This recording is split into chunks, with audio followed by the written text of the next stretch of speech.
It's great to be back up here again, a little bit sooner than I originally planned to be, but I think I'll still be here in a couple of weeks' time as well.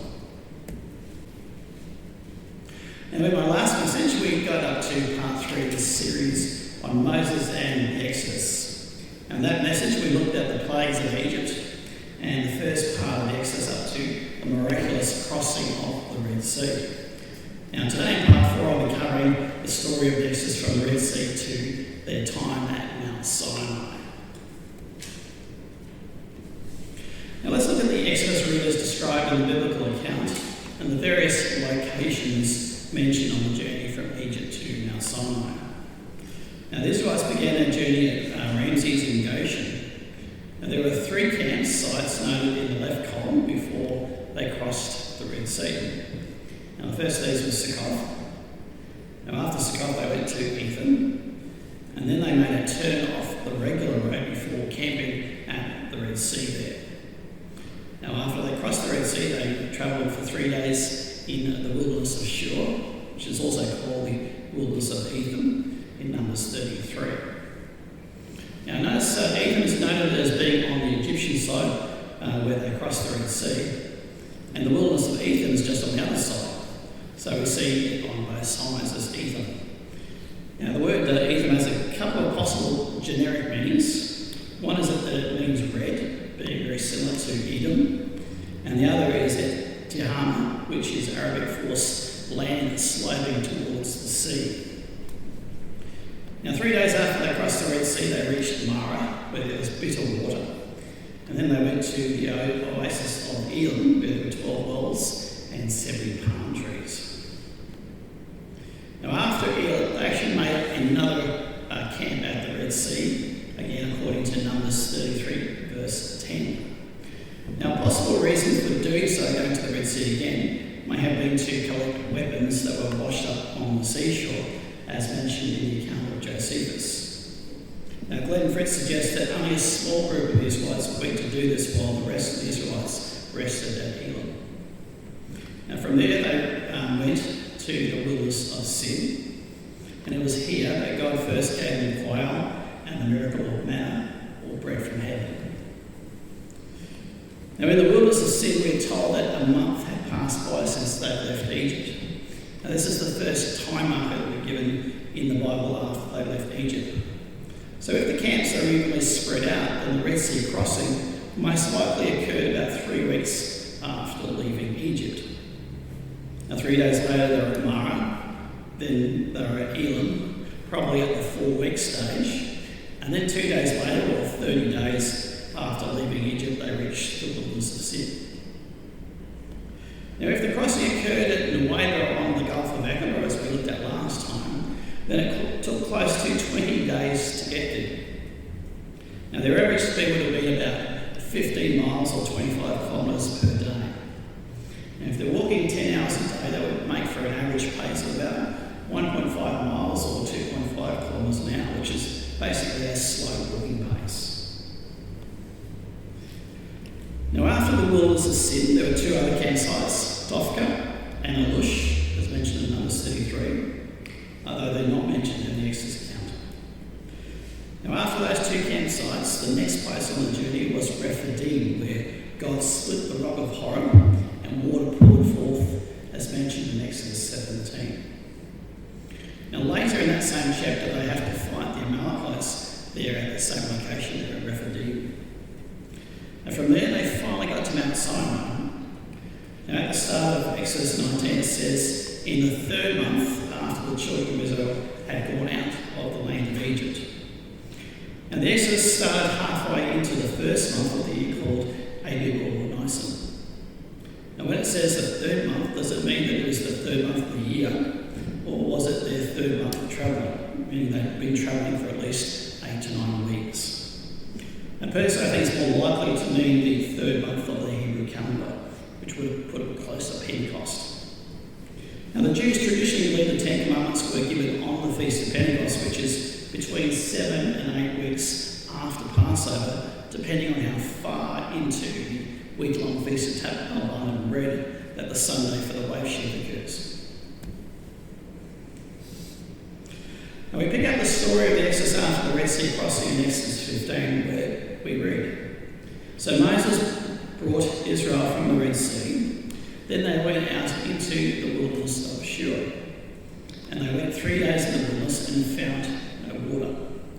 Now when they came to Marah, they could not drink the waters of Marah, for they were bitter. Therefore the name of it was called Marah. And the people complained against Moses, saying, 'What shall we drink?' So he cried out to the Lord, and the Lord showed him a tree. When he cast it into the waters were made sweet. So some substance with a bitter taste was obviously contaminating the water. Now, was there something in the tree which absorbed this bitter substance? Well, we don't know, but even if there was, it's more likely that this was also a miraculous event that was happening here. Now, God then used the healing of that water as an object lesson to encourage them to obey him. And as a result, they will be free of the diseases that the Egyptians had experienced. And God then tells them, "I am the Lord who heals you," reminding them and us that he is a God who can heal and restore us. Now after Marah, they continued on to Elim, where there were 12 wells of water and 70 palm trees, and there was water that they could camp by. And this is probably the 4th Sabbath after they've left Egypt. And as I mentioned before, there's a second camp by the Red Sea after Elim. Now in Exodus 14:30 it notes that the Israelites saw the dead bodies washed up on the shore, but exactly when was this? Now Josephus says it happened the next day after the crossing, but perhaps he was mistaken about the timing, or a few bodies did wash up the next day, and a much greater number of bodies washed up ashore further downstream of the Gulf when they camped by the Red Sea the second time. Now Glenn Fritz believes that this detour to the Gulf of Aqaba was only by a portion of the Israelites, and this was for the purpose of collecting the weapons of the Egyptians.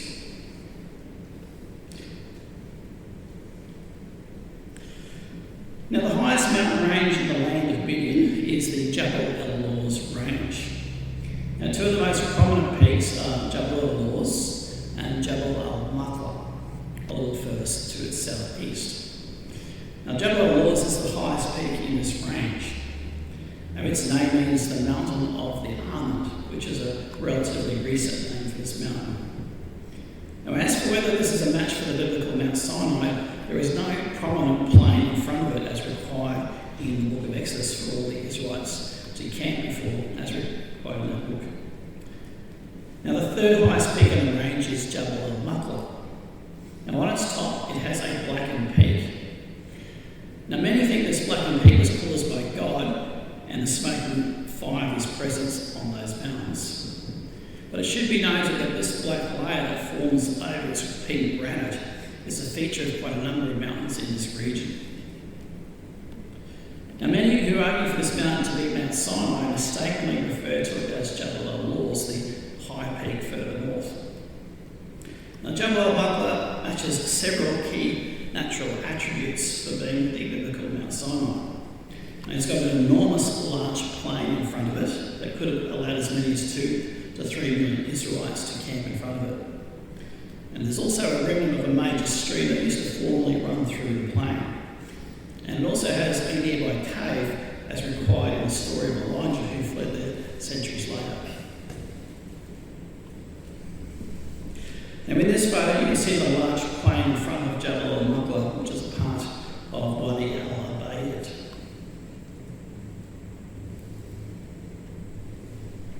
Now in front of the plain in the base of the mountain there are remains of a creek that flowed down from the mountains, coloured here in green. Now next to it in the white box there you can see a V-shaped structure where animals might have been corralled for sacrifices. Now if you are going to do sacrifices, you want to have a plentiful supply of water nearby. Now Deuteronomy 9:21 it speaks of a brook that descended out of the mouth. Now one of the more interesting features in Jabal al-Maqla offers supporting proof that it could be the true Mount Sinai is that V-shaped structure that I referred to here is shown a little bit more close up. Now there's these stone marble pillars just to the side of Now, it's been suggested that it was the site of an altar and the enclosure was used to fence in animals for sacrifices. And some have suggested that the marble pillars here might have been 12 stones set up for each of the 12 tribes of Israel. Now, Glenn Fritz's examination of these marble bases indicate that they bear the manufacturing techniques used at the time of the Roman Empire. Now, he suggests that perhaps Jews from the diaspora may have been responsible for them, perhaps wanting to create a memorial at this important site.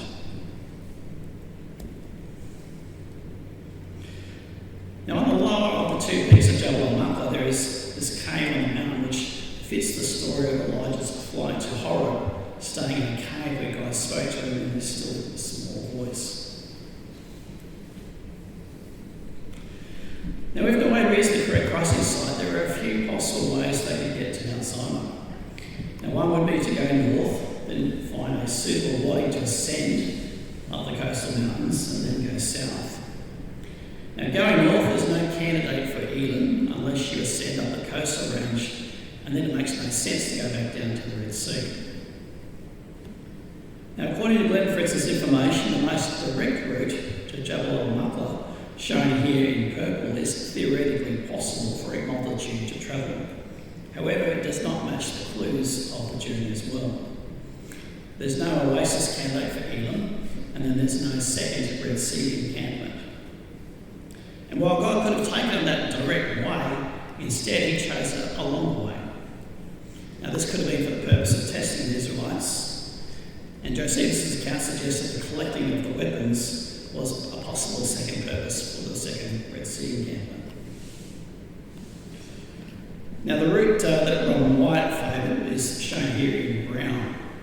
Now, he has them going south, setting up very tight mountainous terrain, and going to an oasis close to the Red Sea that he believes is Elim, before then heading northeast through the wilderness of Sin to the famous split rock on the western side of the Jabal al-Awwal's range, and then going around the northern side of that range to its eastern side. Now, his proposed Elim oasis site is quite spectacular from the areas seen in the aerial photo in the bottom right. However, it is actually quite small and it lacks a suitable exit route to reach the second Red Sea encampment. Now, a major issue with this route also shown in yellow here, near Ron Waite's proposed Mara, is some of these areas are just too difficult for really a multitude to pass through, very tight terrain. Now, Glenn Fritz proposes a much wider geographical area in and near the wadi just further south of where Ron Waite places Elim. Now, he favours the broader wadi called Wadi al-Hamad and the wells and the well-vegetated area near al-Bad. Now, there is a further oasis at the end of the wadi near the Red Sea, which has a tradition of being the springs of Moses. Now, al-Bad was anciently known as the city of Midian, and there are strong traditions linking al-Bad with Moses and Jethro, including a well thought to be the one that Moses drew from when he arrived in Midian.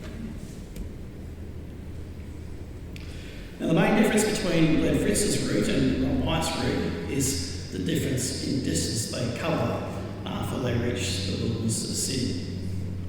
Now, from Egypt, they took a whole month to get to the wilderness of Sin, which Waite places on the western side of Mount Sinai. Now, Ron Waite's route has them over a month, travelling the next month, only about a quarter of the same distance they travelled the previous month. Now, to me, this argues very strongly in favour of them going south and not north after reaching Elim. And to me, this is the best evidence for the rather circuitous route to the south to the next mountain pass that is navigable by a large multitude.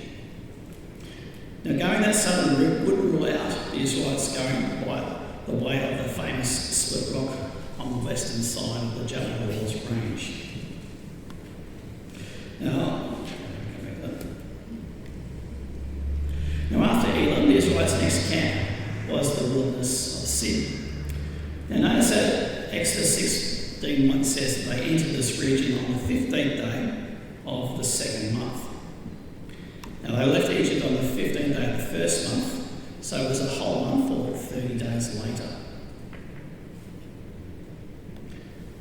Now, Glenn Fritz, author of the Exodus Mysteries of Midian, Sinai and Jebel Laws, shown here in the photo on the right, proposes that the wilderness of Sin was the very large coastal plain to the east of the Straits of Tyran. Now, it's rather barren with little vegetation today, as seen in the photo on the right. Now, one of the strongest points in favour of this location is the expression that all of the congregation came into the wilderness. Now, if the Israelites travelled with about 100 people wide at any point, or about 200 metres wide, the entire length of the Israelite train of people would have been somewhere between 20 and 40 kilometres long. Now, this large wide plain could easily fit the entire 2 million Israelites in one place. Now, Fritz also suggests that these similar expressions, wilderness of Sin and wilderness of Sinai, mean east and far east. Now, even today, the suffix Sinai is used for China or the Far East. For example, the war between China and Japan around the time of the Second World War is referred to as the Sino-Japanese War. Now, using Glenn Fritz's route, I've developed my own theory as to the timing of the Exodus based on two rather simple points. Now, the first key point of my theory is that the Israelites were keeping the Sabbath, and that most of the encampments along the way were for resting on the Sabbath, with possible additional spots for where the journey got tougher, such as going uphill. Now, after the Red Sea crossing, they didn't have to travel as urgently with the Egyptian army now destroyed, so they could take an extra midweek stop there a bit more often. And those are shown in grey here in between the Sabbath stops. Now, the second key point is that they reached Mount Sinai by at least 3 days before Pentecost. Now, the full chart of my timeline plus maps of the proposed routes from Red Sea to Mount Sinai, I will include that on the handout, which I almost finished last night in the wee hours of the morning, but I'll have to wear when I do part 5.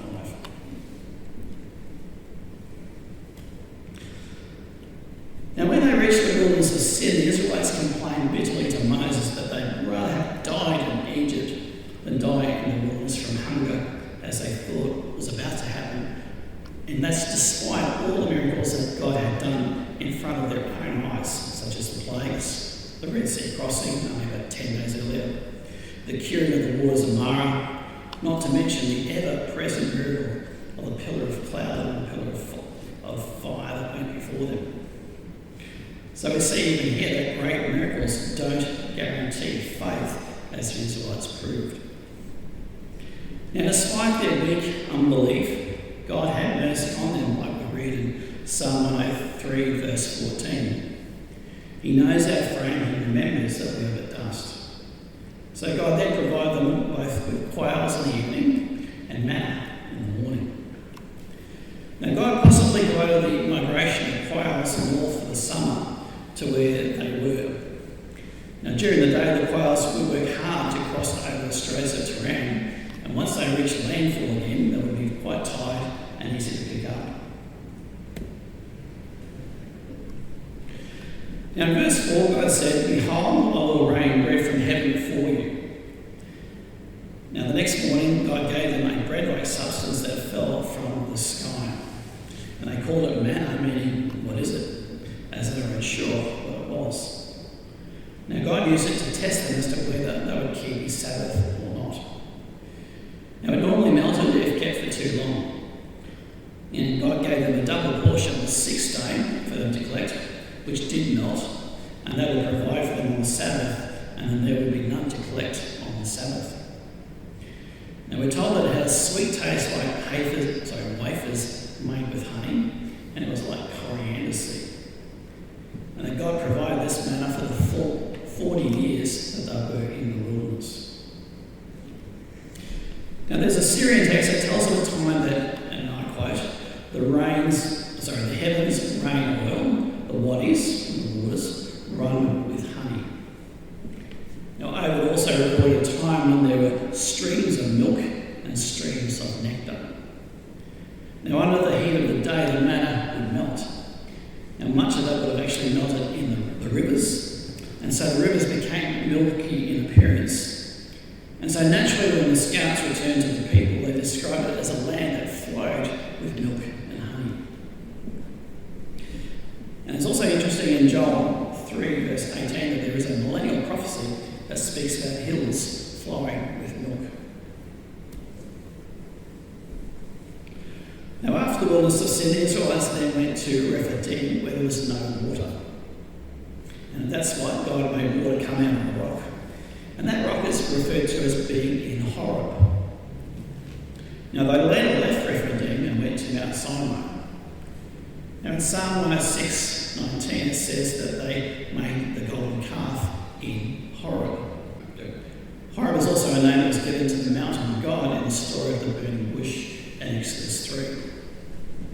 Now notice that Rephidim and Mount Sinai are both in Horeb, though Rephidim and Sinai are different locations. So we see here that the geographical term Horeb is meant to convey a larger region than just the mountain of God and its close surrounds. Now the Hebrew root of the word Horeb means dryness, desolation, and Rephidim means resting places.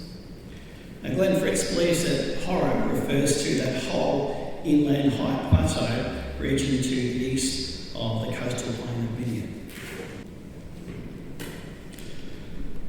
Now at a place called Rephidim, known as being in Horeb, we read in Exodus 17:6 that Moses stood on the rock in Horeb and he struck the rock and God made water come forth for the people to drink. Now on the western side of Mount Sinai there is this absolutely extraordinary rock that is split in two and that has clear evidence of strong water erosion at its base. Now in regards to the split rock, Glenn Fritz writes in his book The Exodus Mysteries, I quote, despite its unique beauty there are several difficulties with this site being part of the Exodus route. First, it is hard to devise a navigable route that includes this location in the sequence of 7 Exodus encampments encountered between the sea crossing and Mount Sinai. Secondly, it is off the beaten track, being at least 16 kilometres east of the main northwest thoroughfare in Waite. End of quote. Now he notes the water erosion at the base of the rock can be explained as a result of rain over the millennia, as it was a much wetter period just long before the Exodus. Now it doesn't appear to require a supernatural explanation despite how amazing it looks. Now to illustrate that point, the centre photo here shows another amazing split rock that is found in Saudi Arabia about 300 kilometres away at Al Nasra. Now in Deuteronomy 8:15 it says that God brought forth water for you out of the flinty rock. Now the Hebrew word translated as flinty rock is the word sur, T-S-U-R. Now it suggests that the rock at Horeb was a flinty or hard type of rock that is an igneous rather than a sedimentary rock. Now the split rock there that is quite popularised is sedimentary sandstone rather than hard igneous rock. Now the clue of the rock being like flint better fits Glenn Fritz's proposed candidate for Horeb, which is Albatra. Now the name Albatra means the rock. Now there is geological evidence of water flowing patterns adjacent to this Albatra formation that could theoretically provide widespread water access for the Hebrews and their herds.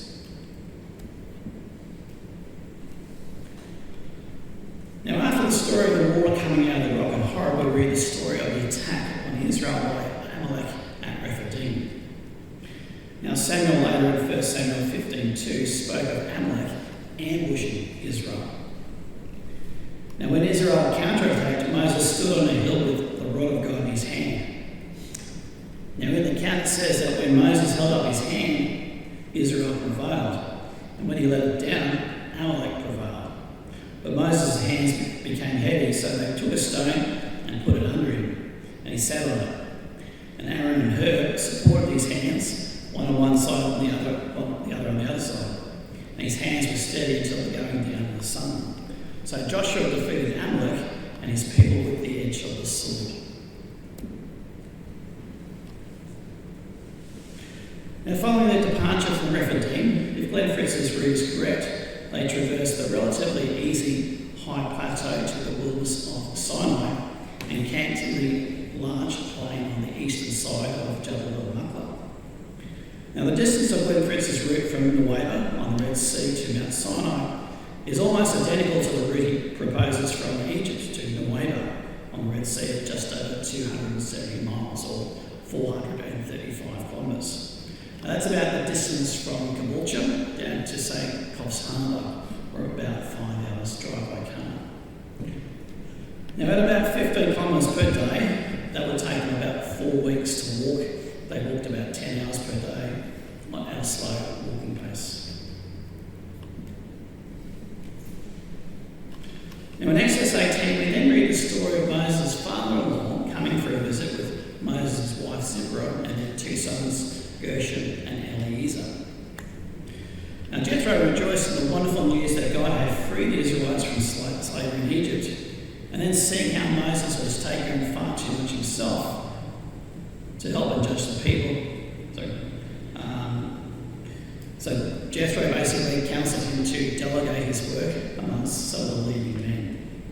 And Moses, we see he was responsive to Jethro's advice and did as he said.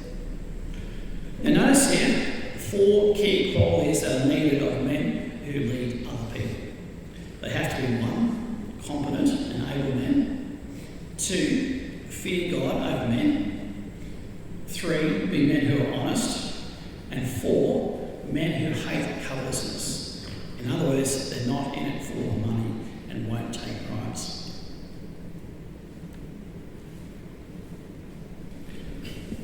Now, once they were all set up at the base of Mount Sinai, we read in Exodus 19, starting in verse 10.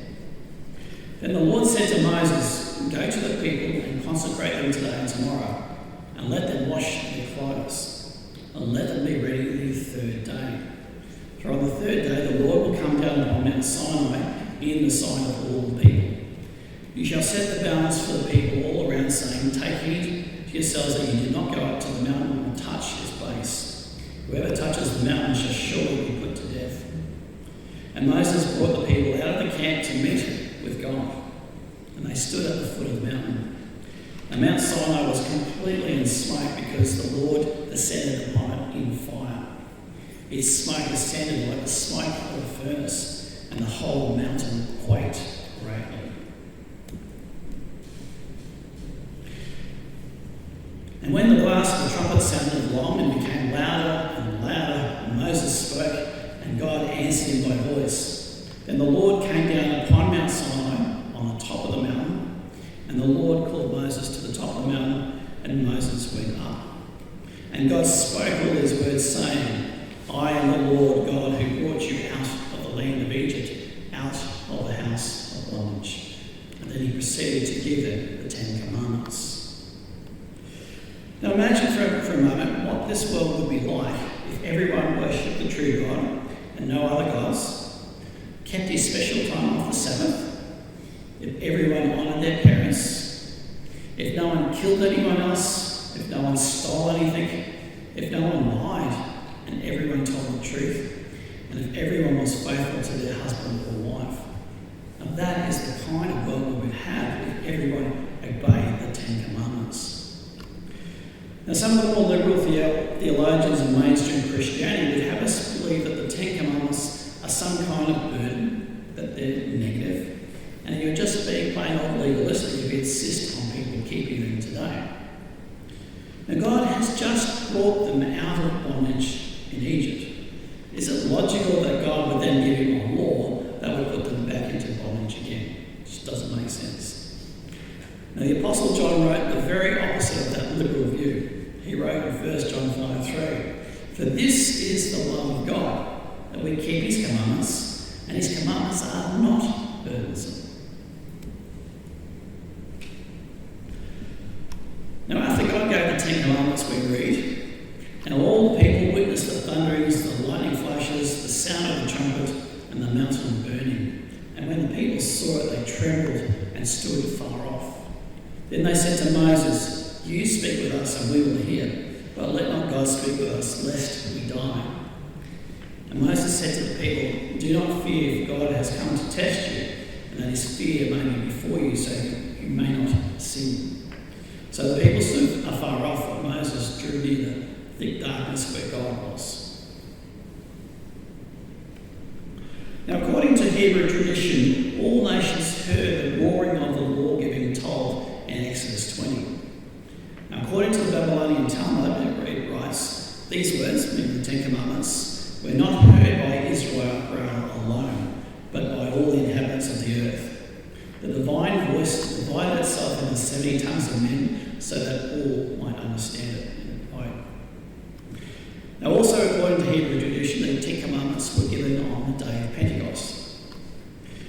Now, when the Holy Spirit was given to the church on this same festival of Pentecost almost 1,500 years later, there was actually a similar phenomenon that actually occurred as that described in the Babylonian Talmud. Now, Acts 2:11 says, "We hear them speaking in our own tongues the wonderful works of God." And the wonderful works of God that the apostles were preaching were heard by everyone in their own language, just as described in the Babylonian Talmud. Now, the fact that this miracle exactly parallels what happened when the Ten Commandments were given according to Jewish tradition makes a strong case that the Ten Commandments were also given on the day of Pentecost. Now, Jabal Makla means mountain of the quarry, because there is a small quarry where white marble was quarried. Now, this is a highly prized stone, and it's quite possible that this highly favoured stone was used by God to create the stone tablets on which the Ten Commandments were written onto.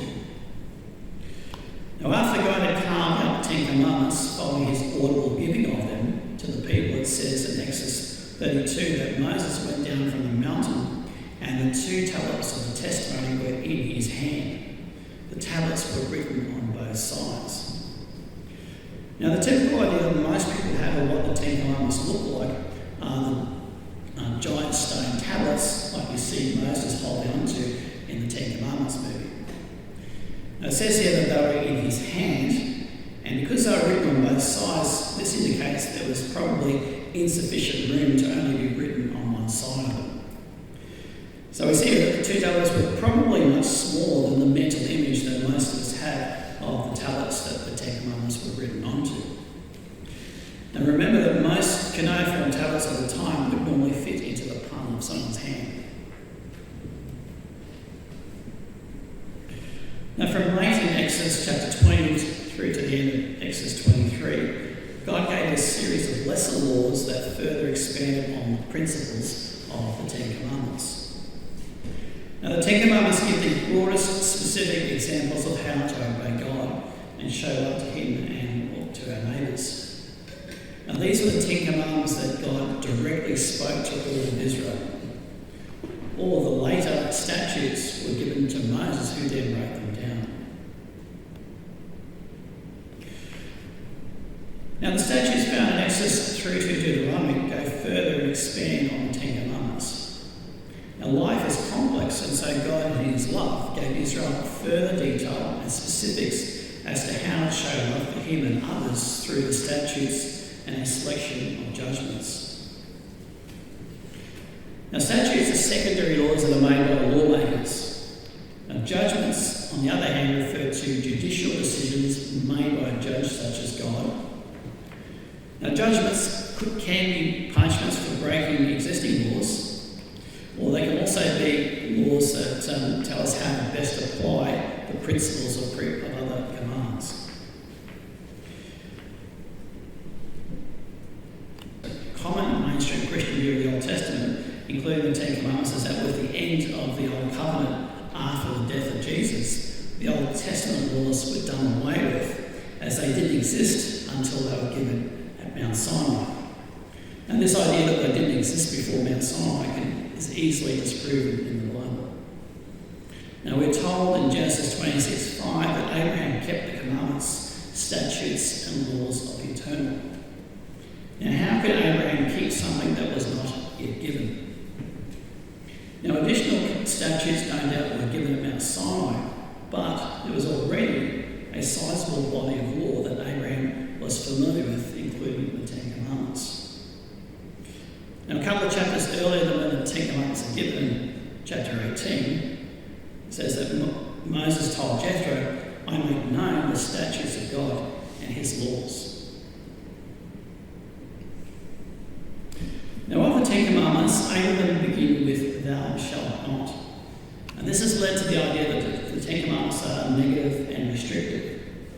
Now, why do 8 of them start with "thou shalt not"? Well, you have to think about it in terms of how a parent gradually teaches a child how to behave and live a moral life. The way that God teaches us, his way of life in the Bible, is much the same way. Now, we, like the Israelites, when they came out of Egypt, are like spiritual infants when we first start to learn about God's way. The Ten Commandments are mostly specific actions where God tells us not to do certain things. The Ten Commandments warn us against the most important actions that can harm us and other people. The statutes and judgments, again, mostly deal with specific actions rather than principles, and there is more of a balance between positive actions and negative ones. Now, as the people of Israel did not have God's Spirit and were spiritually mature, God had to be very specific and tell them what they could and could not do.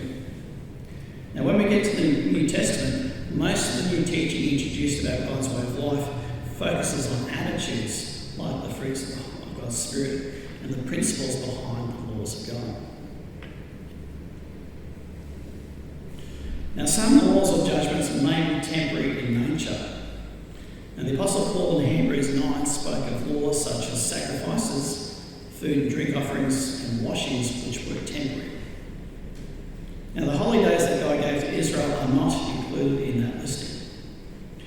Now, in the instructions for at least 3 of the festivals that he gave in Leviticus 23, God states that they are a statute forever in all your generations.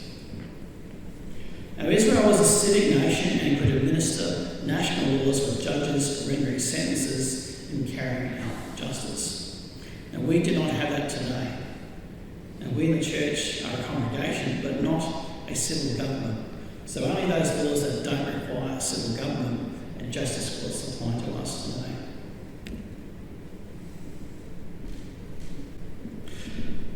Now, when God gave the Ten Commandments in Mount Sinai after he brought them out of Egypt, he offered to be their guide and to bless them physically if they would obey him.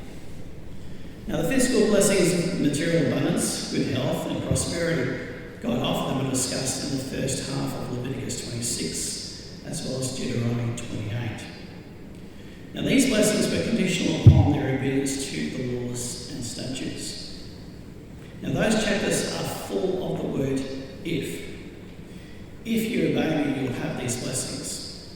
If, however, they disobeyed, in contrast, there would be hardship and a lack of blessing, which are the curses in the second half of Leviticus 26.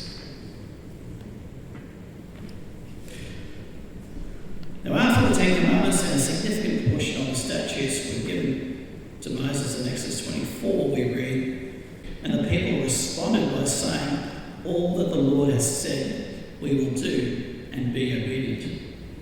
And Moses then sprinkled blood upon them, saying, 'This is the blood of the covenant which the Lord has made with you.'" And this proposal, which was accepted by the nation of Israel, became known as the Old Covenant. Now, in Mystery of the Ages, Herbert Armstrong wrote the following: "God entered into a covenant with them, making them his nation. It also represented a marriage covenant with Israel, the wife, promising obedience to her husband, God. Now, what wasn't promised in the Old Covenant that is a part of the New Covenant was free access to the Holy Spirit and eternal life. The New Covenant is made on better promises, as Paul talked about in Hebrews 8:6.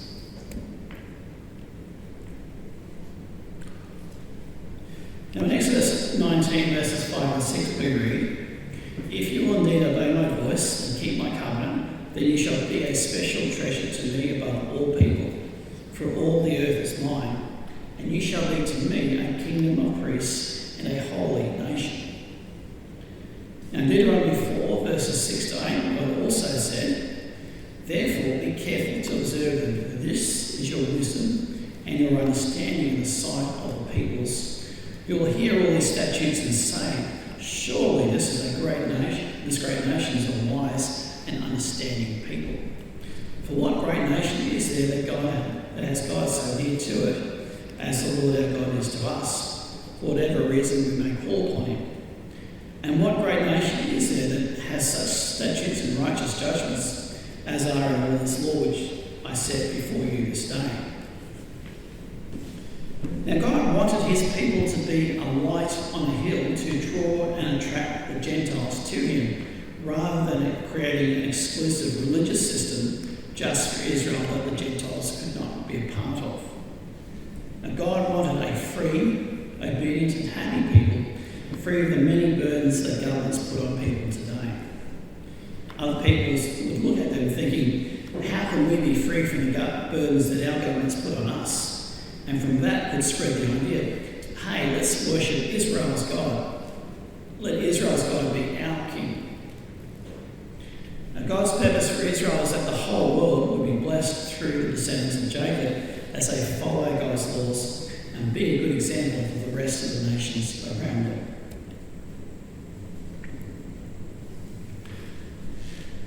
Now, as part of the ratification of the Old Covenant with Israel, there was a covenant meal. We read this in verses 9 to 11 of Exodus 24. Then Moses went up, also Aaron, Nadab, and Abihu, and 70 of the elders of Israel, and they saw the God of Israel. And there was under his feet, as it were, a paved work of sapphire stone, and it was like the very heavens in its clarity. So they saw God, and they ate and drank. Now this would have been an incredible sight, an event to be a part of. Now the God that they saw was not God the Father, as Jesus said in John 6:46. Not that anyone has seen the Father except he who is from God. He has seen the Father. Now Jesus has seen the Father, but not men, so who is this God? Now the answer to that is in 1 Corinthians 10:4. The Apostle Paul, speaking of the Israelites who came out of Egypt, said, for they drank of that spiritual rock that followed them, and that rock was Christ. Now in the Old Testament period, Jesus Christ acted as the spokesman of God. He was the God that Moses and Aaron and the 70 elders saw and amazingly got to have a meal with. Now they didn't see him in full glory, else they would have died.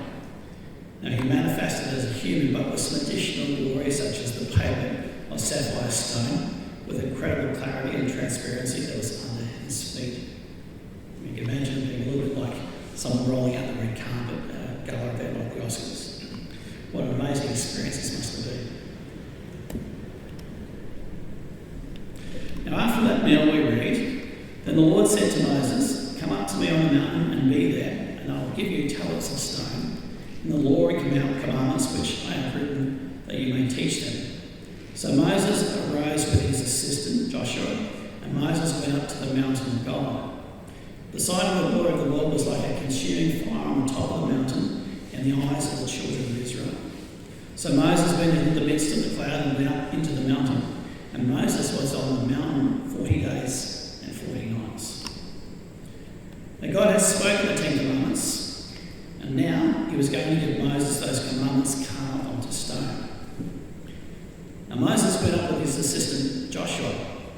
Now this is the second time we hear about Joshua, the first time being with the battle against Amalek.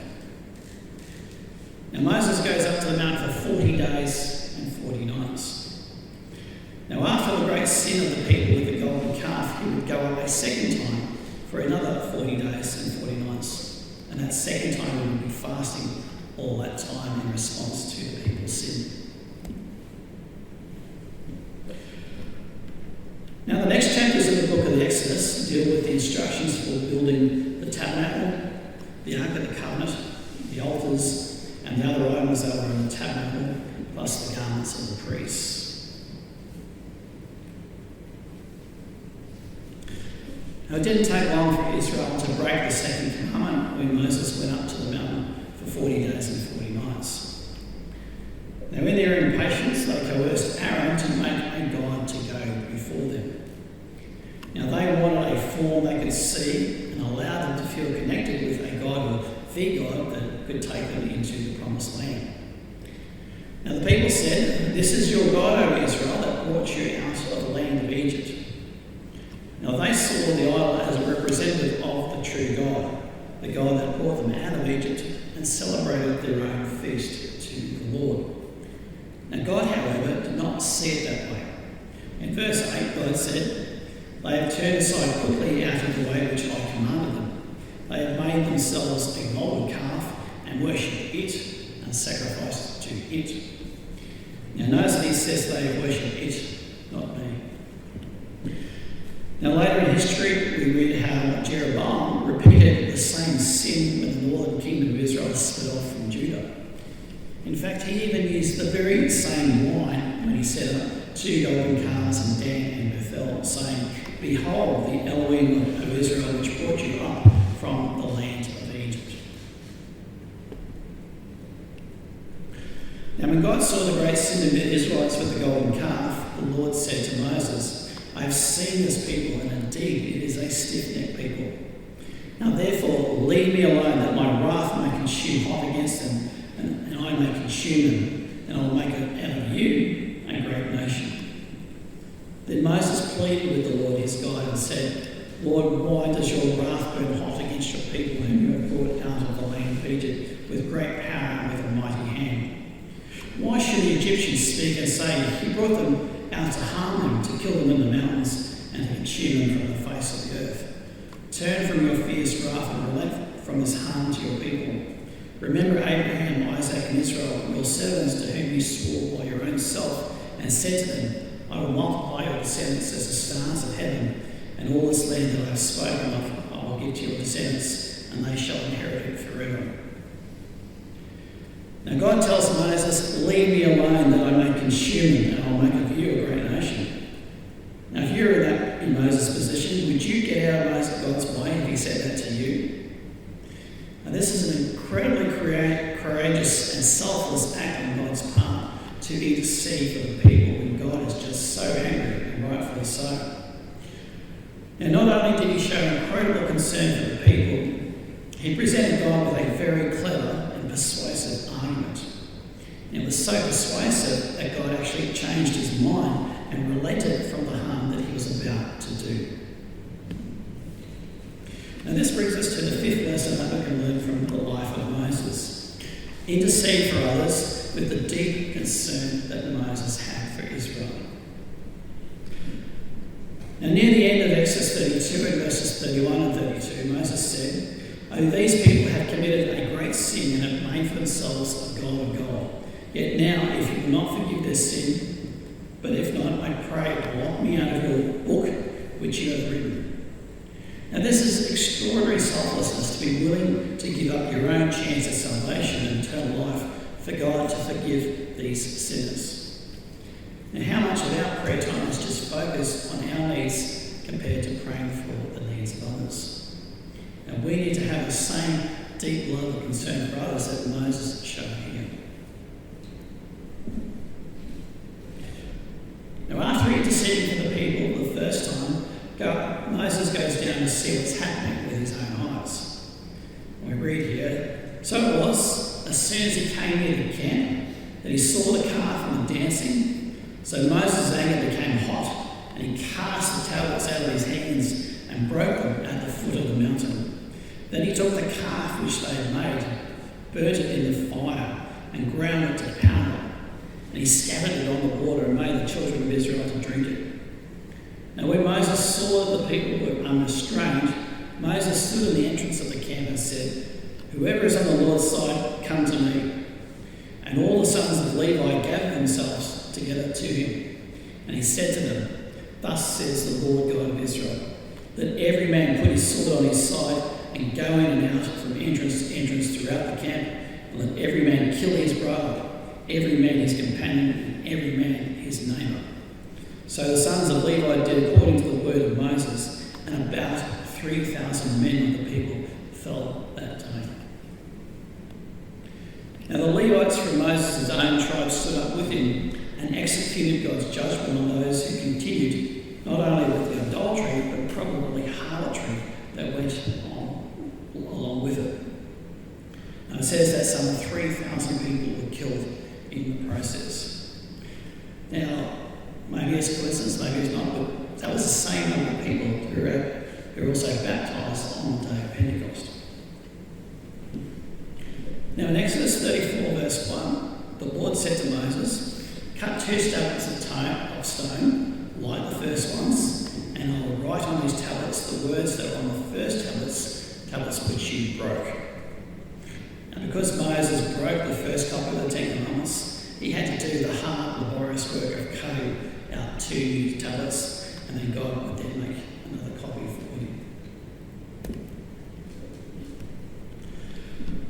Now, one monolithic structure shown in the top left here, that there have been found numerous gold petroglyphs on close to Jabal al-Maqla. Now, Glenn Fritz writes the following about these petroglyphs. The Hebrews' cultic worship of the golden bull calf likely sprung from their experiences in their Egyptian tenure. However, the indigenous people of the Arabian Peninsula also have signs of cultic activity involving bovine figures. Now, if the Hebrews did visit Jabal al-Maqla, the bovine petroglyphs may have already been there to greet them. If so, perhaps these images serve as a blunt reminder of the gods that they left in Egypt and inspired them to resort to their worship. Now, about 6 miles north from where the Israelites were encamped is a place with numerous standing stones that appears to be a giant cemetery.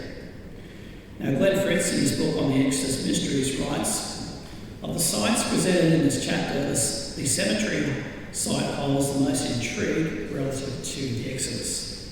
Concerning its size and character, it is difficult to explain these remains in such a remote setting which lacks a history of significant historical human activity. If the Exodus is considered as a hypothesis, a mass burial of the 3,000 slain on Mount Sinai would be an explanation."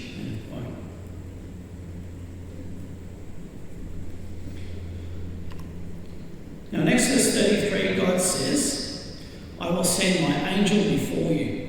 Go up to a land flowing with milk and honey, for I will not go up in your midst, lest I consume you on the way, for you are a stiff-necked people." And when the people heard this bad news, they mourned. And Moses said, "For how then will it be known to your people and I that have found grace in your sight, except you go with us? So we shall separate your people and I from all the people who are upon the face of the earth." So the Lord said to Moses, "I will also do this thing that you have spoken, for you have found grace in my sight, and I know you by name." Now God was originally planning to send an angel, perhaps Michael, instead of leading them himself into the promised land because of their disobedient heart. And Moses beseeched God to change his mind and be with them as they entered the promised land.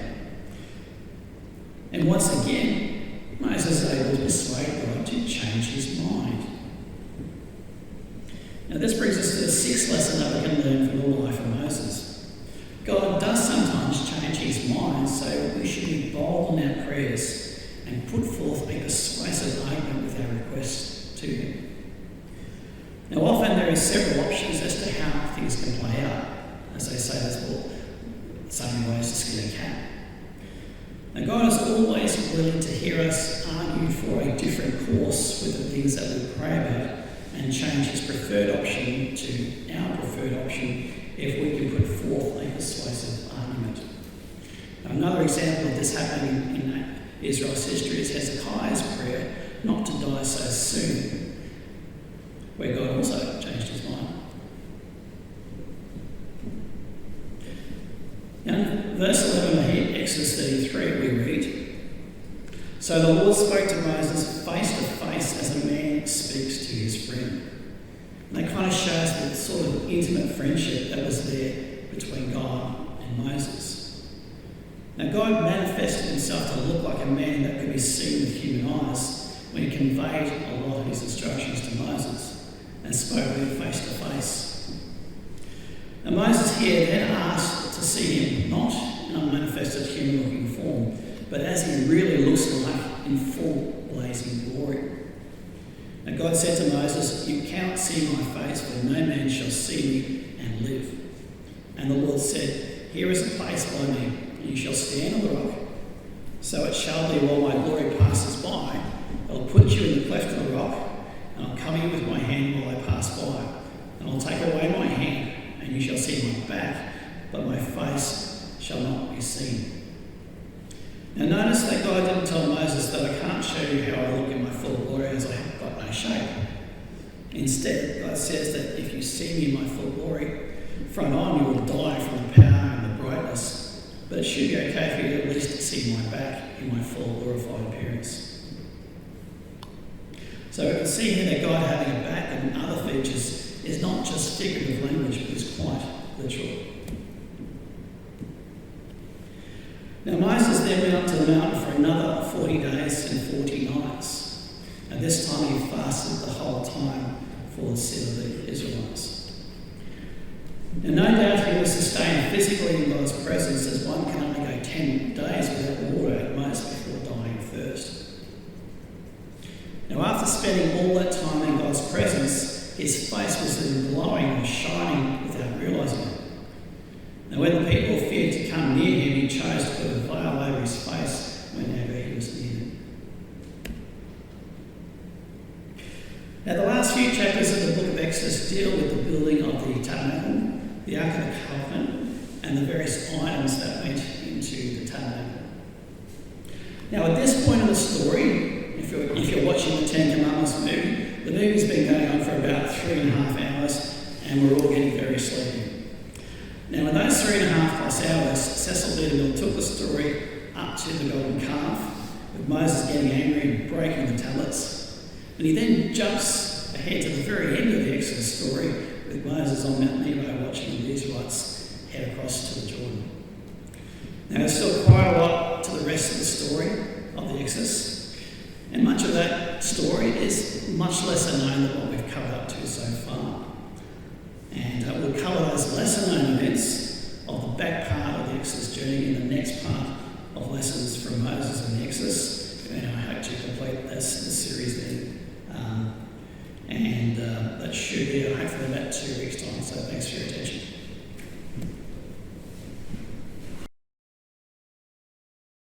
Well, good morning, brethren, and happy Sabbath to you all. It's good to be back up here again with you all again. I'm glad I was actually able to make it up this time, unlike the previous Sabbath. And welcome everyone who's also joining in to us via Zoom. Hope you're all having a very good Sabbath. Now today my message, we're going to cover part 5 in the series that I've been going through here in Mumbai on the story of Moses and the Exodus. Now previously we've covered the story of Israel up to the end of the book of Exodus, the second book in the Torah, the first 5 books of the Bible.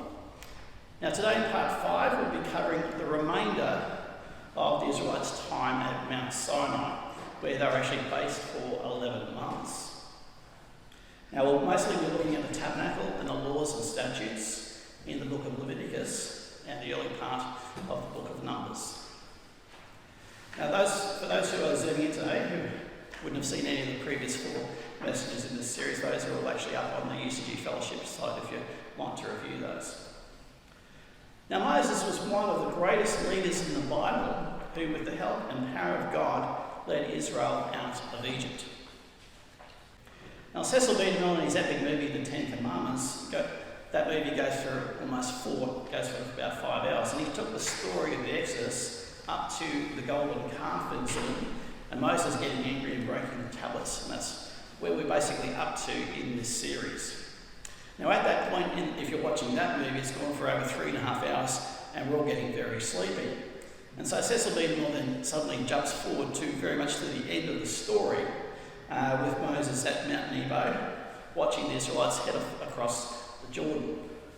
Now there's a whole lot more to the rest of the story of the Exodus that Cecil B. DeMille bypassed, and because it is bypassed, most of what happens after the golden calf incident is much less known than the more exciting events that we've covered so far in this series. Now today in part 5, and next time in part 6, we're going to cover some of those lesser known events of the back part of the Exodus journey, and I hope that they'll become a lot more clear and familiar to you by the time that I finish the series. Now, to that end, I have also prepared a big handout with helpful charts, which I've emailed to Alan and a few others. So for those who are zooming in today, if you'd like a copy of those, just let us know and we'll see if we can get that out to you. Now, if you do have a copy of it in front of you today, I'd like to draw your attention to the chart on pages 1 and 2 of the Moses handout that gives a concise harmony of the narrative part of the Exodus story. Now, that will help you get a better familiarity with the timeline of the Exodus events. Now, a more detailed chapter outline of Exodus through to Deuteronomy is covered at the back of that handout, which you can look at your own time. Now, there are also other charts, diagrams, maps, and a one-page summary of the laws and statutes in that particular Moses handout. Now, the other handout that I've given you is a more detailed summary of the laws, statutes, and judgments which you can peruse in your own time. Now, in part 4, we took the story up to the end of the book of Exodus. Now, I only briefly stated what was covered in those chapters rather than discuss the tabernacle in more detail for the sake of time. Now, the significance of the tabernacle and the items within it fits in well with the laws and instructions of the tabernacle and priesthood in the book of Leviticus that will be our main focus today. So let's look a bit more closely at the tabernacle. Now, before the tabernacle was built, the interim predecessor of the tabernacle is mentioned in Exodus 33 verse 7, where it says, Moses took his tent and pitched it outside the camp, far from the camp, and called it the tabernacle of meeting. Now, a couple of verses later it says, when Moses entered the tabernacle, that the pillar of cloud descended and stood at the door of the tabernacle, and the Lord talked with Moses. Now, the tabernacle, unlike the later temple, was instigated by God himself in Exodus 25, verse 8, where God says, and let them make me a sanctuary that I may dwell among them.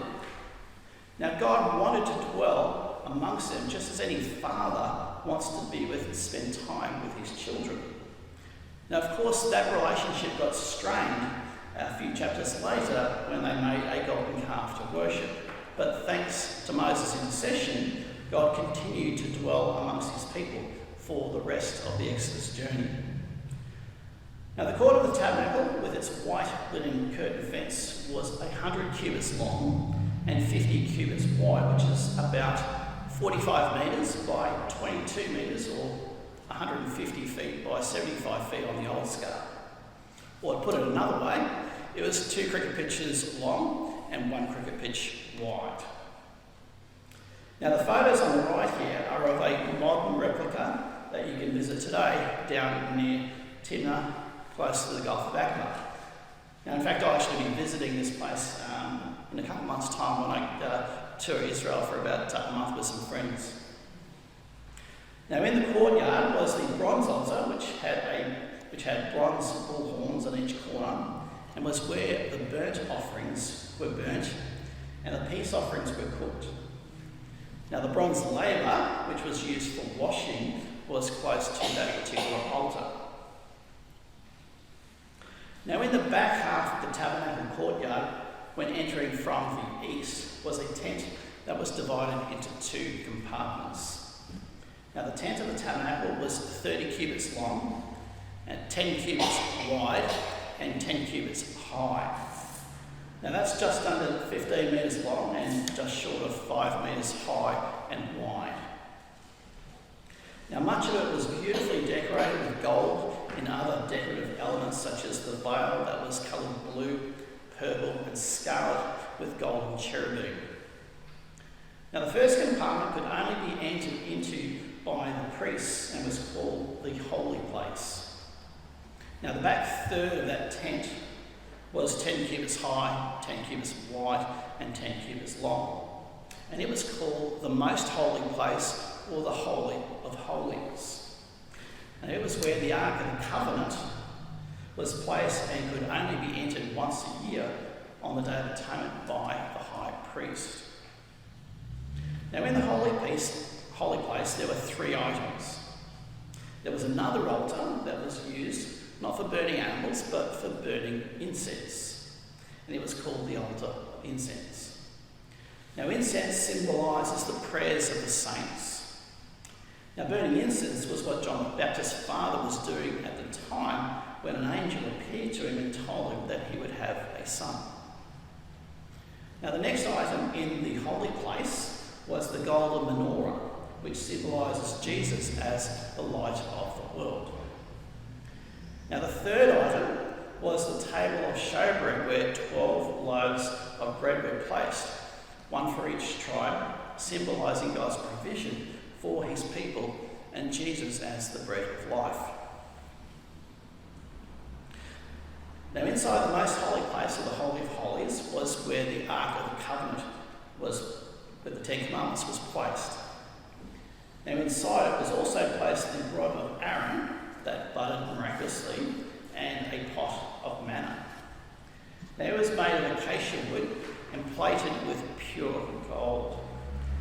Now it was about 114 centimetres long and 68 centimetres wide and 68 centimetres high. Now it had a lid or cover with 2 golden cherubim with their outstretched wings touching each other. Now it's often incorrectly referred to as the mercy seat. Now it wasn't actually a seat. Now the Hebrew word kipporoth actually means a cover. Now it's very similar to the Hebrew word kippur, or as in Yom Kippur or the Day of Atonement. And that word kippur basically means a cover.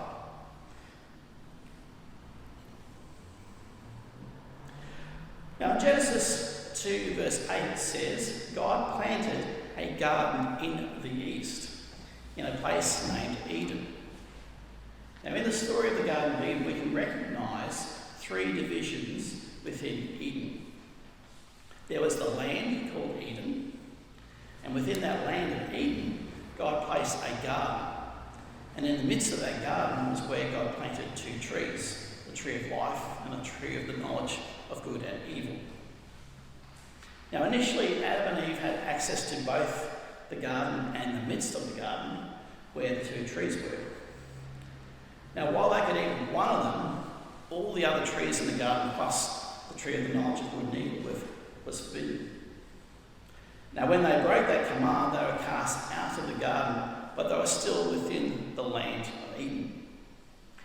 Now after Cain's murder of Abel, we read in Genesis 4 verse 16, then Cain went out from the presence of the Lord and dwelt in the land of Nod, on the east side of Eden.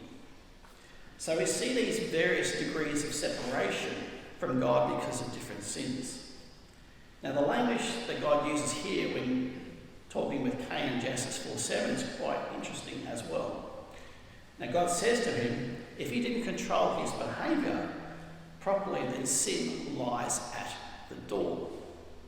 Now when the Israelites brought a sacrifice, they brought it to the door of the tabernacle on its east side. Now there were 2 cherubim that guarded the entrance to the Garden of Eden. Now they were represented by the 2 bronze pillars called Jachin and Boaz that were placed at the entrance of the holy place when Solomon's temple was built. Now Jachin means founding or foundation, and Boaz means strength. Now perhaps these were the names of those 2 cherubim who guarded the garden, the entrance to the garden. Now there were 3 divisions within the temple which replaced the tabernacle. You had the court of Israel, which was equivalent to the courtyard of the tabernacle. The next division was the holy place, or just the priests. And then you had the most holy place, or the Holy of Holies, which was even more exclusive, being able to be entered only once a year by the high priest. Now these represented 3 different levels of access to God. Now sin is destructive to our relationships and our relationship with God in particular. The tabernacle and the temple represented the degrees of separation between man and God that were created initially with Adam and Eve's sin and the expulsion from the garden. Now all the gates and the altars were east of the presence of God where the ark was. Now today, north is the most important cardinal direction, since that is the direction that a compass points to. However, in the ancient world, the most important cardinal point was east, where the sun rose up. Now the word orient, which we use today when we speak of sorting out our directions, means east. We also speak of the Orient as being the far east of Asia. Now we've already discussed two altars, the altar where the burnt offerings were burnt and the altar of incense in the holy place. Now there was also a third altar that is discussed in Leviticus 4:12, which speaks about the sin offering. It says there that the whole bull he shall carry outside the camp to a clean place where the ashes are poured out, and burn it on wood with fire. Where the ashes are poured out, it shall be burnt. Now this sin offering altar outside the camp was where the sin offerings were burnt, was later referred to by the Jews as the Mifkad altar. Now the Apostle Paul, in speaking about the death of Jesus Christ, speaks about this altar in Hebrews 13, where he says, "We have an altar from which those who serve the tabernacle have no right to eat. Therefore Jesus also, that he might sanctify the people with his own blood, suffered outside the gate. Therefore let us go to him outside the camp, bearing his reproach." Now Paul here strongly implies that Jesus was crucified not only outside the gate of the city of Jerusalem, but also outside the camp near the altar where the sin offerings were burnt, that Christ was the ultimate type of. Now Paul's comments here imply that Jesus was crucified east of Jerusalem on the Mount of Olives, close to where the Jews burnt their sin offerings. Now Paul here says, "We have an altar from which those who serve the tabernacle have no right to eat." Now the priest could not eat any part of these offerings. Now in relation to the items in the tabernacle and the temple, Paul wrote in Hebrews 9:23 that they were copies of the things in the heavens. And Revelation 11:19 also says that the temple was opened in heaven and the ark of his covenant was seen in his temple. Now just as you had degrees of separation from Adam and Eve's to Cain's sin, typifying mankind's sins, we find typified in Jesus Christ the reconciliation and breaking down of each of these degrees of separation. Now firstly, Paul in Ephesians 2 speaks of how he broke down the middle wall of separation or partition between Israel and the Gentiles that barred the Gentiles from entering the temple. Now physical Gentiles can become spiritual Israelites in the church, which is the spiritual temple that Christ is building. Now next, in 1 Peter 2 verse 9, Paul speaks about the church being as a royal priesthood, a holy nation. And we know that only priests could enter the holy place. Now finally, as symbolised by the torn curtain at the front of the Holy of Holies when Jesus died, Jesus has given us direct access to God the Father. In Hebrews 10 verses 19 and 20 we read, "Therefore, brethren, having boldness to enter the holiness by the blood of Jesus, by a new and living way, which he consecrated for us through the veil that is his flesh."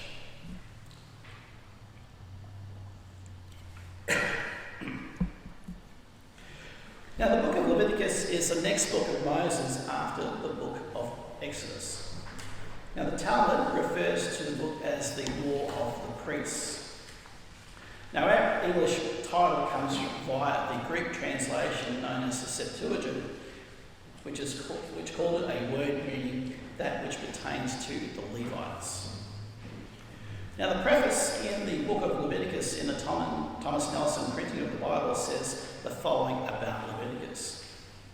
Leviticus is God's guidebook for this newly redeemed people, showing them how to worship, serve and obey a holy God. Fellowship with God through sacrifice and obedience show the awesome holiness of the God of Israel.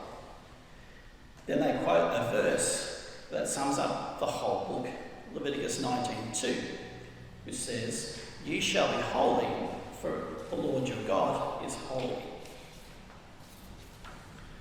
Now, the Hebrew word for holy is kadesh, which also translates as sacred. Now, there are two aspects to this holiness. One is being called to be separate in the sense of being called separate for a godly purpose, as well as separating ourselves from the sinful ways of the world. Now, the other aspect flowing on from that is being pure and uncontaminated from sin. Now, the first 7 chapters of the book of Leviticus have instructions for the 5 different types of sacrifices that we'll look at shortly.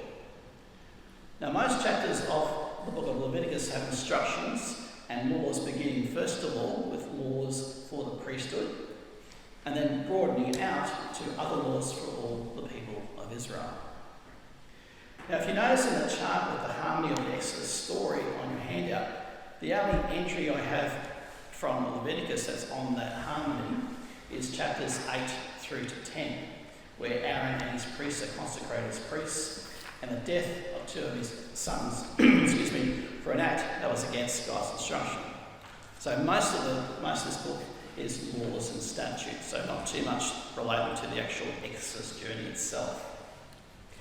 Now, some other notable chapters and laws in the book include the laws of clean and unclean meats, which is in chapter 11, the Day of Atonement, 2-goat ceremony in chapter 16, the law against eating blood in chapter 17.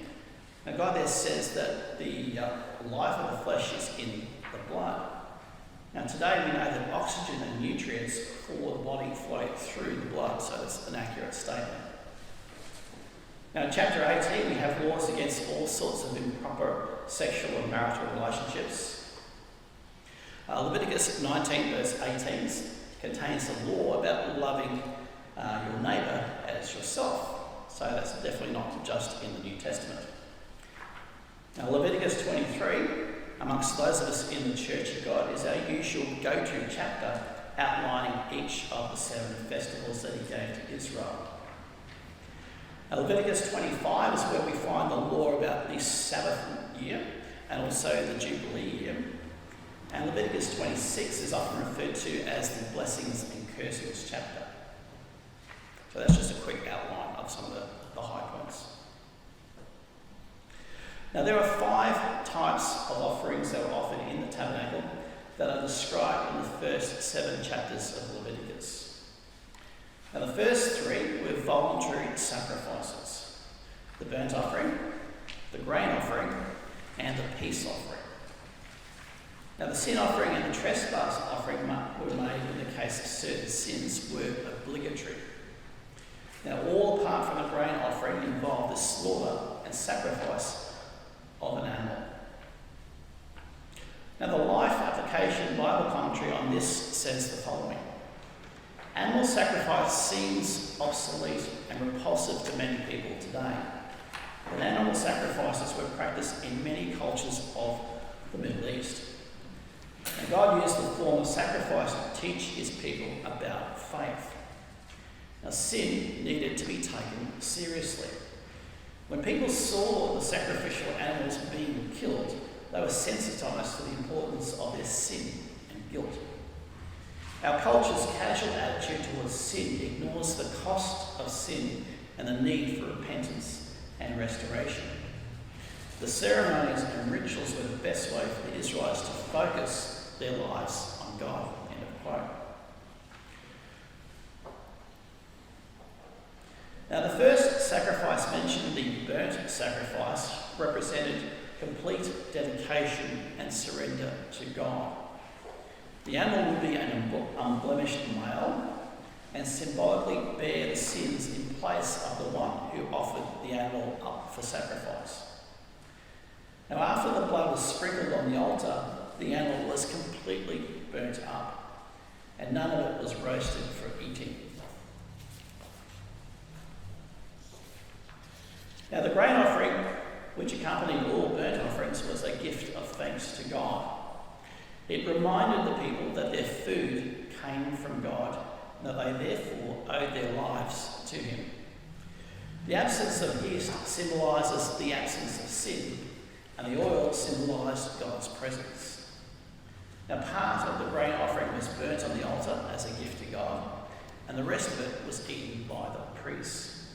Now, these offerings helped support them in their work. Now, the third offering was the peace offering, which symbolised peace and fellowship with God through shed blood.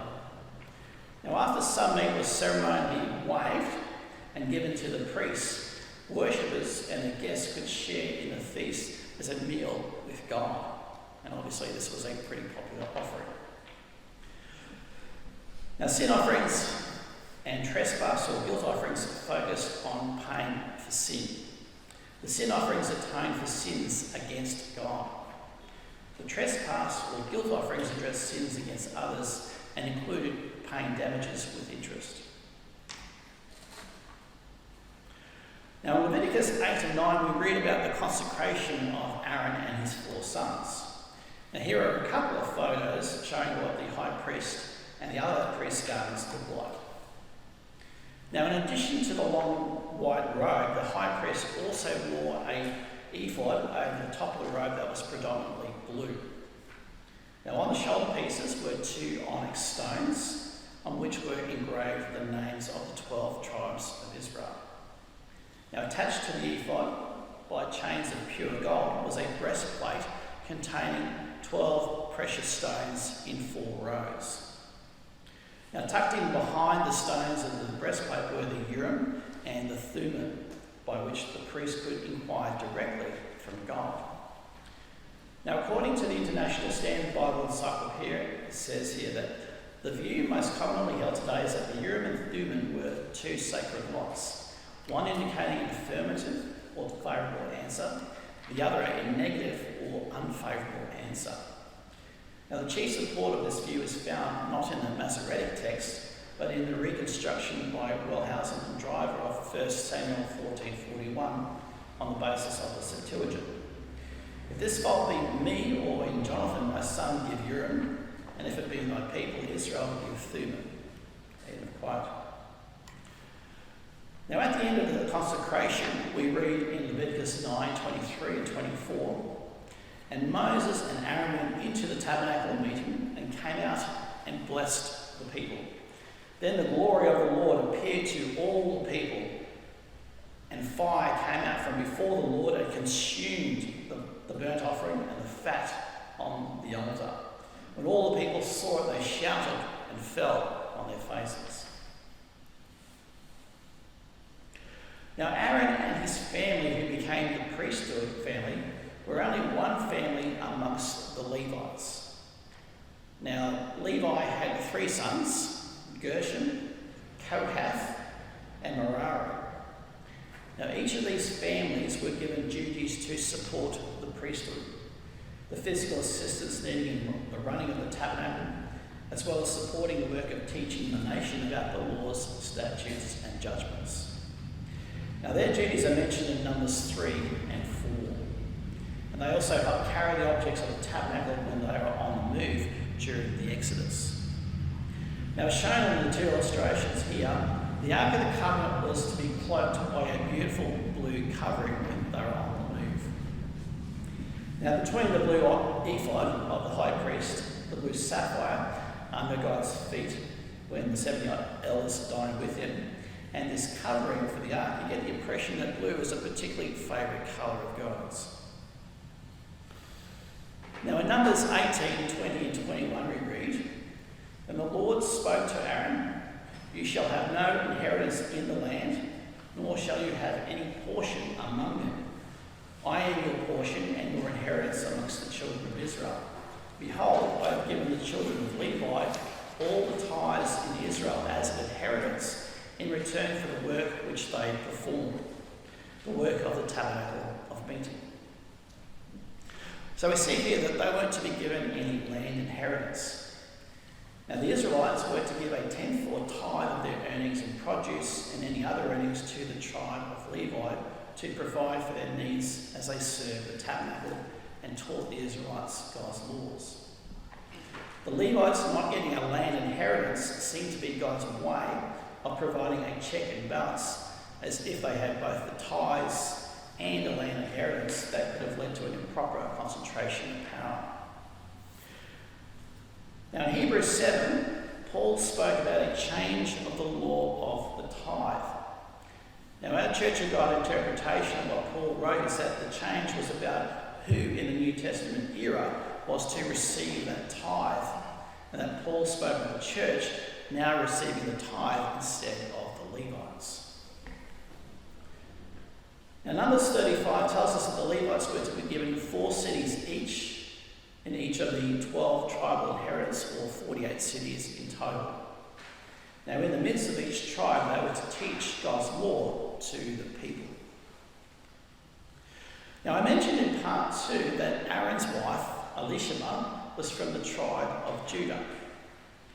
Now Aaron's wife, Elishama, was the daughter of Amminadab and a sister of Nahshon.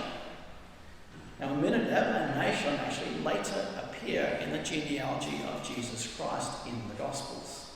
So we see that Moses' sister-in-law was from the line of Judah that Jesus would be born through.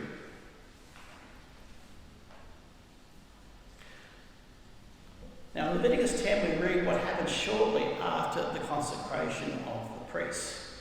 It says here, that Nadab and Abihu, the sons of Aaron, each took his censer and put fire in it, put incense on it, and offered profane fire before the Lord, which he had not commanded them. So fire went out from the Lord and devoured them, and they died before the Lord. Now David Guzik in his commentary says the following about this event. He writes, in the afterglow of the consecration experience which Nadab and Abihu were part of, these 2 sons of Aaron sought to connect with God their own way, apart from the specific ceremonies God revealed to Moses, which he had not commanded them. They came in an unauthorized way, coming to God, but demanding to come according to their own preference. Therefore, God considered this a profane fire before the Lord. Profane fire was a fire that was not kindled from the altar of burnt offerings. It was a fire not associated with the atoning and redeeming work of sacrifice. The fire on the altar of burnt offerings was sacred because it was kindled by God himself. Nadab and Abihu offered a fire of their own making before the Lord. Now this may have had the sense that they dared even go past the veil into the Holy of Holies, behind the veil to where the Ark of the Covenant was. Perhaps they thought they had accomplished too much during the time of consecration and were now worthy to go in. Quote. Oh, actually there's more to us. In Leviticus 16, 1-2, the sin of Nadab and Abihu is mentioned again in connection with the high priest entering the Holy of Holies on the Day of Atonement. Now this adds to the idea that one of the sins of Nadab and Abihu was going beyond the holy place into the Holy of Holies, which they were not permitted to do so. Do not drink wine or intoxicating drink, you nor your sons, with you when you go into the tabernacle of meeting, lest you die. This commandment for the priests of Israel came immediately after the judgment of Nadab and Abihu. Now this causes us to believe that they may have been drunk when they foolishly offered their profane fire before the Lord. That you may distinguish between the holy and unholy, between the clean, the unclean and the clean. This is the first of the 2 priestly responsibilities listed in verse 11. The priest had to discern and explain the difference between the holy and unholy, and between the unclean and the clean. He had to know it for himself and explain it to the people. End of quote. So we see here that Aaron lost 2 of his 4 sons because of this presumptuous act on his son's part. Now the next oldest son, Eleazar, would become the next high priest after Aaron and carry on the line of high priests. His other remaining son was called Ithamar. Now this brings us to our 7th lesson that we can learn from Moses and the Exodus. Worship and obey God in the manner that he tells us to and not in our own way. And Deuteronomy 4 verse 2, God said, "You shall not add to the word which I command you, nor take from it, that you may keep the commandments of the Lord your God, which I command you." Now we see in the New Testament that Jesus chided the Pharisees, saying that they were worshipping in vain because they kept the added traditions of men instead of the commands of God. Now we are to worship and obey God on his terms and not on our terms, and not have a pick and choose approach to his law, obeying the ones that we like and disobeying the ones that we don't like. Now also in Deuteronomy 12 verses 30 and 31, God said to Israel, "Do not inquire after their gods, saying, 'How did these nations serve their gods?' I will also do likewise. You shall not worship the Lord your God that way." So as we're well aware of, God forbids mixing the worship of pagan customs with the worship of him. Yet we find this quite often in mainstream Christianity with the holidays of Christmas and Easter, which are a blend of Christian ideas and pagan customs. Now most of mainstream Christianity rejects the feasts of the Lord, as they call it in Leviticus 23 verse 2, for Christmas and Easter, which are not found in the New Testament and were never kept until the 1st century AD. The Catholic Church, of its own authority and not from any New Testament command, also changed God's 7th-day Sabbath with Sunday keeping. Now Jesus, in John 4 verse 24, told us that we are to worship God in spirit and in truth, not with the false teachings or with our own human ideas or customs. Now Leviticus 11, and repeated in Deuteronomy chapter 14, God gave laws about which animals are clean and fit for eating, and which animals are unclean and not fit to be eaten. Now quite a number of animals on the list of unclean foods, such as pigs, lobster, crabs and other seafood, are popular with people in our world today, even amongst mainstream Christians who see these laws as only for ancient Israel and not for Christians, claiming they were done away with the Old Covenant. Now it should be noted that the distinction between clean and unclean animals has been around long before even Abraham and the nation of Israel. Now God told Noah in Genesis 7 verse 2, "You shall take with you 7 each of every clean animal, a male and his female, 2 each of animals that are unclean, a male and his female." Now as the creator of all creatures, God knows what animals he designed for human consumption and what animals he designed for other purposes, such as scavenging, eating of carrion, water filtration, consuming of waste products, and so on. Now we should trust that God knows what is good for us and what isn't. Now in our United Church of God, what does the Bible teach about clean and unclean meats? It says the following. Now God states that cud-chewing animals with split hooves can be eaten. Now these specifically include the cattle, sheep, goats, deer and gazelle families. Now we also list such animals as camels, horses, rabbits and pigs as being unclean or unfit to eat. He later lists such creeping things as moles, mice and lizards as unfit to eat, as well as 4-footed animals with paws, such as cats, dogs, bears, lions, tigers, etc. as unclean. Now he tells us that salt and freshwater fish with fins and scales may be eaten, but water creatures without those characteristics, catfish, lobsters, shrimp, crabs, clams, mussels, squid, frogs, octopi, etc. should not be eaten. He identifies carrion eaters and birds of prey as unclean, plus ostriches, storks, herons, and bats. Birds such as chickens, turkeys, and pheasants are not on the unclean list and therefore can be eaten. Now, insects, with the exception of locusts, crickets, and grasshoppers, are listed as unclean. So locusts, crickets, and grasshoppers can be eaten. Now, I find it quite amusing that giraffes, which chew the cud and have split hooves, are actually clean. Now, that could certainly feed a hole in our tribe. Now, that by extension would also mean that Noah was to take 7 pairs of giraffes with him onto the ark. Now, in the Bible Story, Volume 2, produced by the Worldwide Church of God, it notes, it is evident that certain animals have digestive systems which don't carry off as many poisons as do others. A pig digests its food in about 3.5 hours.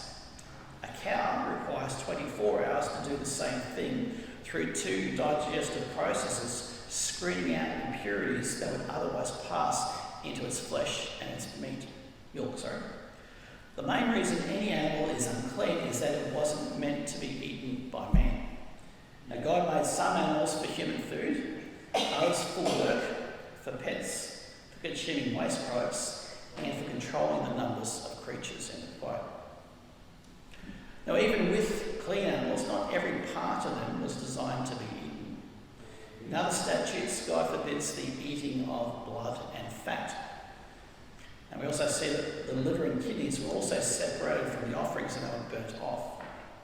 Now, these organs were designed for the purpose of screening out impurities and toxins. Now, on the second handout that I've given you, it includes a list of all the laws, statutes, and judgments with brief comments on them.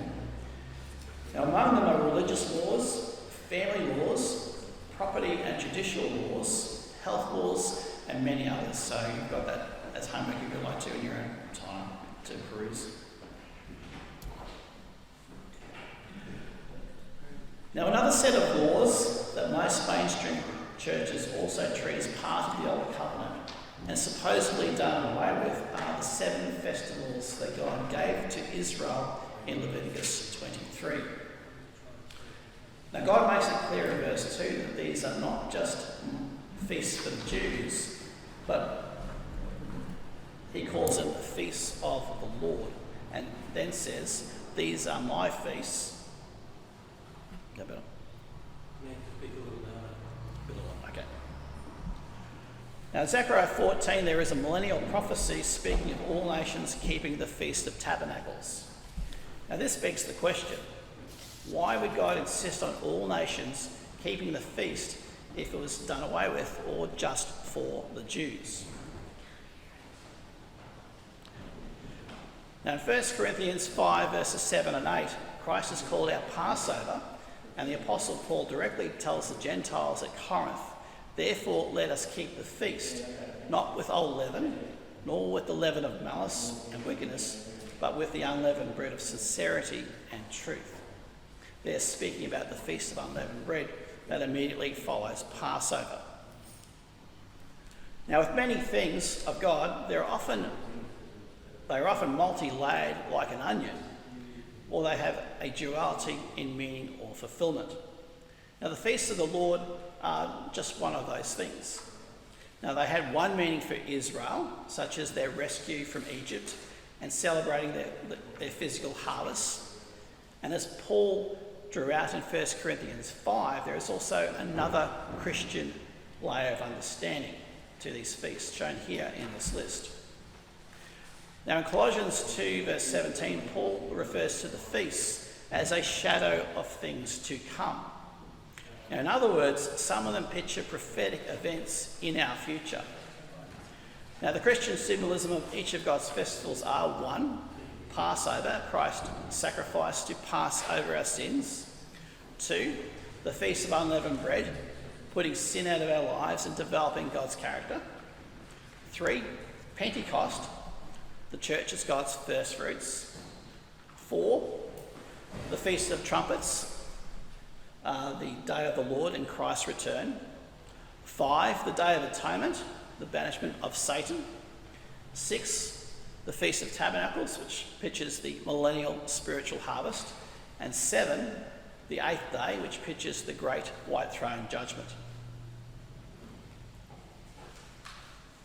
Now, a couple of related laws to the festivals were the Sabbath year and the Jubilee year, which are both found in Leviticus 25.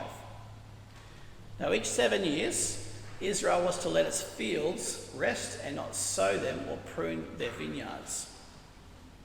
Now, some food would still grow, which they could use for themselves and their animals. Now, the animals would also graze over the fallow fields.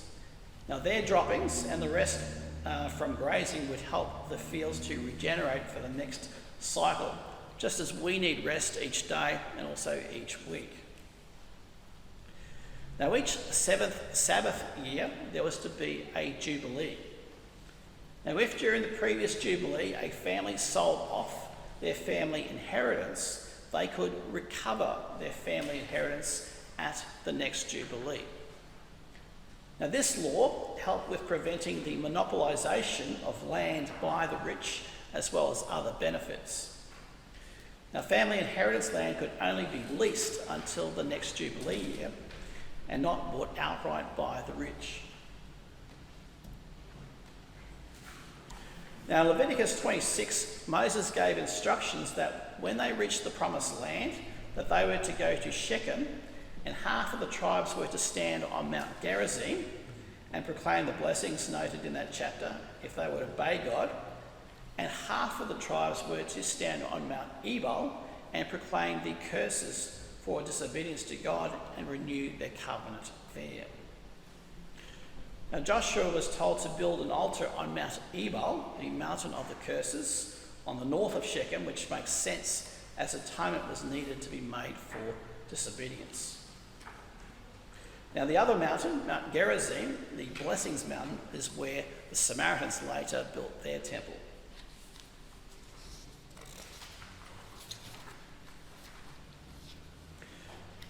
Now, the next book of Moses after Leviticus is the book of Numbers. Now, it is given this name because of the census which begins the book. Now, just under 40 years later, at the end of the years of wandering, another census would be taken in Numbers 26. Now, the book of Numbers tells the story of the Exodus near the end of their time at Mount Sinai through to the appointment of Moses and the preparations to cross the Jordan River. Now, just to give a quick overview, the narrative chapters go from chapter 9 through to chapter 27, when Joshua is anointed as Moses' successor. Now, chapter 1 starts with the first Exodus, then the arrangement of the camp, and then there are several chapters of laws and duties of the Levites. Now, following the second Passover in chapter 9, they finally leave Mount Sinai in chapter 10 after being there for 11 months. Now, we'll preview the rest of the chapters in the final part of lessons from Moses and the Exodus. Now, before we wrap things up today, let's look at a couple of things from those first few chapters before they depart Mount Sinai in chapter 10. Now, while they are still at Mount Sinai, just over a year after they have left Egypt, there was a census taken of all the males over 20 years. Now, the grand total, not including the Levites, was 603,550 men over the age of 20 who are able to go to war, which would rule out elderly males over a certain age. Now, Judah is the most numerous at 74,600. Now, not including the Levites, the half-tribe of Manasseh is the smallest at 32,200. Now, Benjamin, the smallest full tribe, is 35,400. Now, the Levites are numbered from 1 month and above, not from age 20, yet they number considerably less at 22,000. Now, in chapter 3, the number of firstborn males of all tribes from 1 month and above is given as 22,270. So 270 more than the total of Levites. Now, instead of taking the firstborn for the servicing of the tabernacle, God does an exchange and takes the tribe of Levi instead. Now, to redeem from God those extra firstborn, those 273 above the 22,000, he asks them to pay 5 shekels.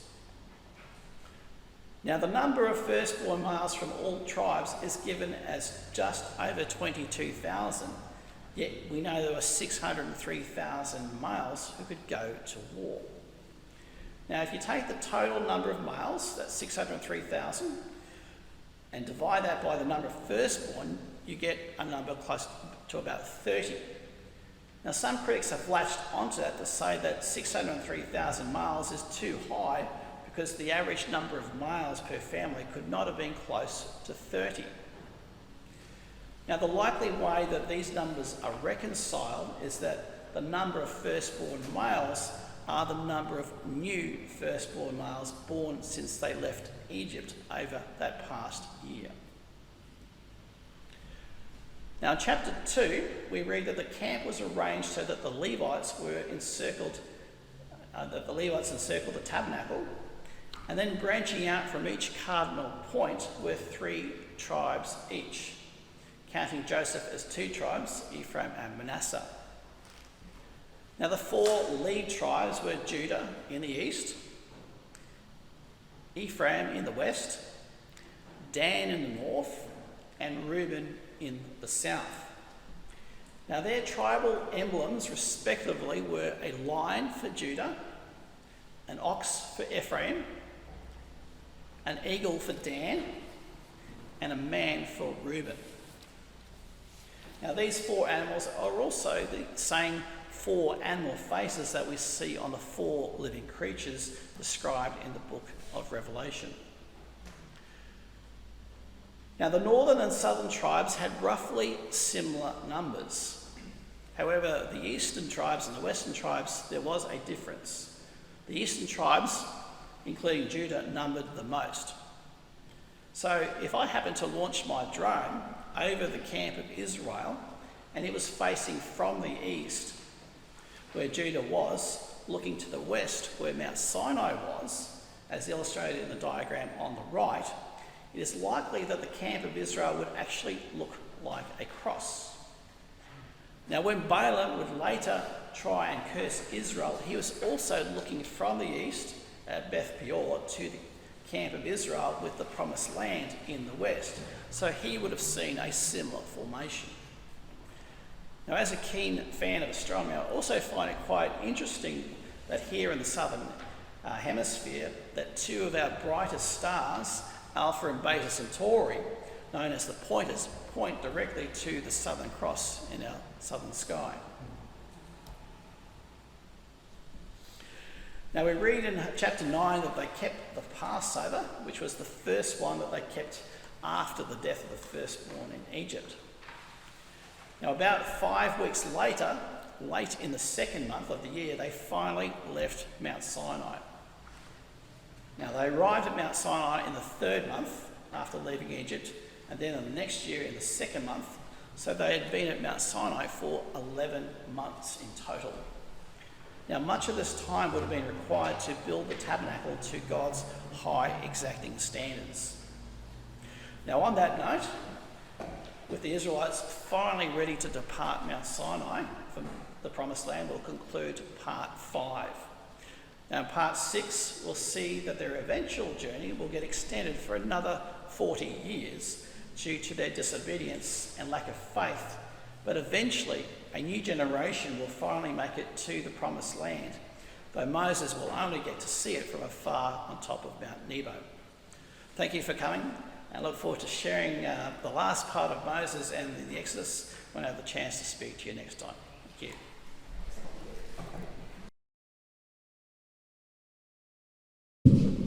Well, good morning, brethren, and happy Sabbath to you all. It's good to be back up here again. Now, in my last message, we went through the story of Israel during their 11 months based at Mount Sinai. Now, in my message today, we're going to cover the final part of the story of Moses and the Exodus. So previously we looked at the time of Israel at Mount Sinai, where they spent 11 months. Now today we're going to cover the final part of the story of Moses and the Exodus. Now Moses was one of the greatest leaders in the Bible who, with the help and power of God, led Israel out of Egypt. Now Cecil B. DeMille, in his epic movie The Ten Commandments, took the story of the Exodus up to the golden calf and Moses getting angry and breaking the tablets. Now he then jumps forward to the very end of the Exodus story with Moses on Mount Nebo watching the Israelites head across over the Jordan River. Now there's a whole lot more to the story, to the rest of the story, that Cecil B. DeMille bypassed, including their entire journey from Mount Sinai to Kadesh Barnea, where they ended up wandering for 40 years because of their lack of faith and disobedience. And from there, the journey of a new generation down to Ezion-Geber and back up past the lands of Edom and Moab before they crossed the Jordan River. Now today we're going to cover those lesser known events of the back part of the Exodus journey, and I hope that they'll become a lot more familiar and clearer to you by the time that I finish my message. Now in the last part of the series we covered the highlights of the book of Leviticus. Now the next book of Moses after Leviticus is the book of Numbers. Now it's given this name because of the census which begins the book. Now at the end of the 40 years of wandering, another census would be taken in Numbers chapter 26. Now the book of Numbers tells the story of the Exodus from near the end of their time at Mount Sinai to the appointment of Joshua and preparations to cross the Jordan River. Now the narrative or story chapters go from chapter 9 through to chapter 27 when Joshua is appointed Moses' leader. Now chapter 1 starts with the first census, then the arrangement of the camp, and then several chapters of laws and duties of the Levites. Now amongst the laws of the first chapters of Numbers in chapter 6 is what is referred to as the priestly blessing or benediction, which reads, "The Lord bless you and keep you. The Lord make his face to shine upon you and be gracious to you. The Lord lift up his countenance upon you and give you peace." Now these are very beautiful and very heartwarming words. Now in 1979, two small rolled up silver amulets were excavated in the Valley of Hinnom near Jerusalem with the priestly benediction of Numbers 6, which are now in the Israel Museum. Now the tombs of the amulets were dated back to about 600 BC. Now scrolls were often written and the old ones would be then destroyed. Now the oldest scrolls with parts of the Bible on are the Dead Sea Scrolls, which are dated between 100 and 200 BC. Now these amulets here are the oldest existing copy of any verse in the Bible, engraved nearly 500 years before the Dead Sea Scrolls were copied from older scrolls which are no longer in existence. Now continuing on with our brief overview of the key things in the book of Numbers, in chapter 10 they leave Mount Sinai after being there for 11 months. Then the Israelites cry out for meat and God sends them quail for about a month. Now chapter 12 is Miriam and Aaron opposing Moses.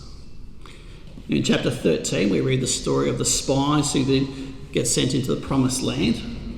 And in chapter 14 we read about when the Israelites fear to go into the land that God decrees that their children would only go into the land, would not go into the land, and Israel would wander for 40 years. Now a couple of chapters later, this is going all over the place. Chapter 16 is Korah's rebellion. And then when we get to chapter 26, they're on the move again, and this is where Moses strikes the rock twice after the Israelites complain and cry out for water. Now in chapter 21, they go around Edom and Moab after being refused permission to travel along the king's highway. Chapters 22 to 24 is the story of Balaam being hired to curse Israel and his oracles.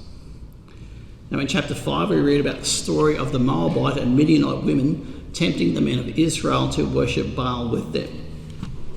And in chapter 27 is when Joshua is appointed Moses' successor. Now there are further chapters which cover laws, offerings, tithing and vows. Reuben and Gad settling east of the Jordan. A list of places on the Exodus journey and boundaries of Israel's inheritance and cities of refuge for the Levites.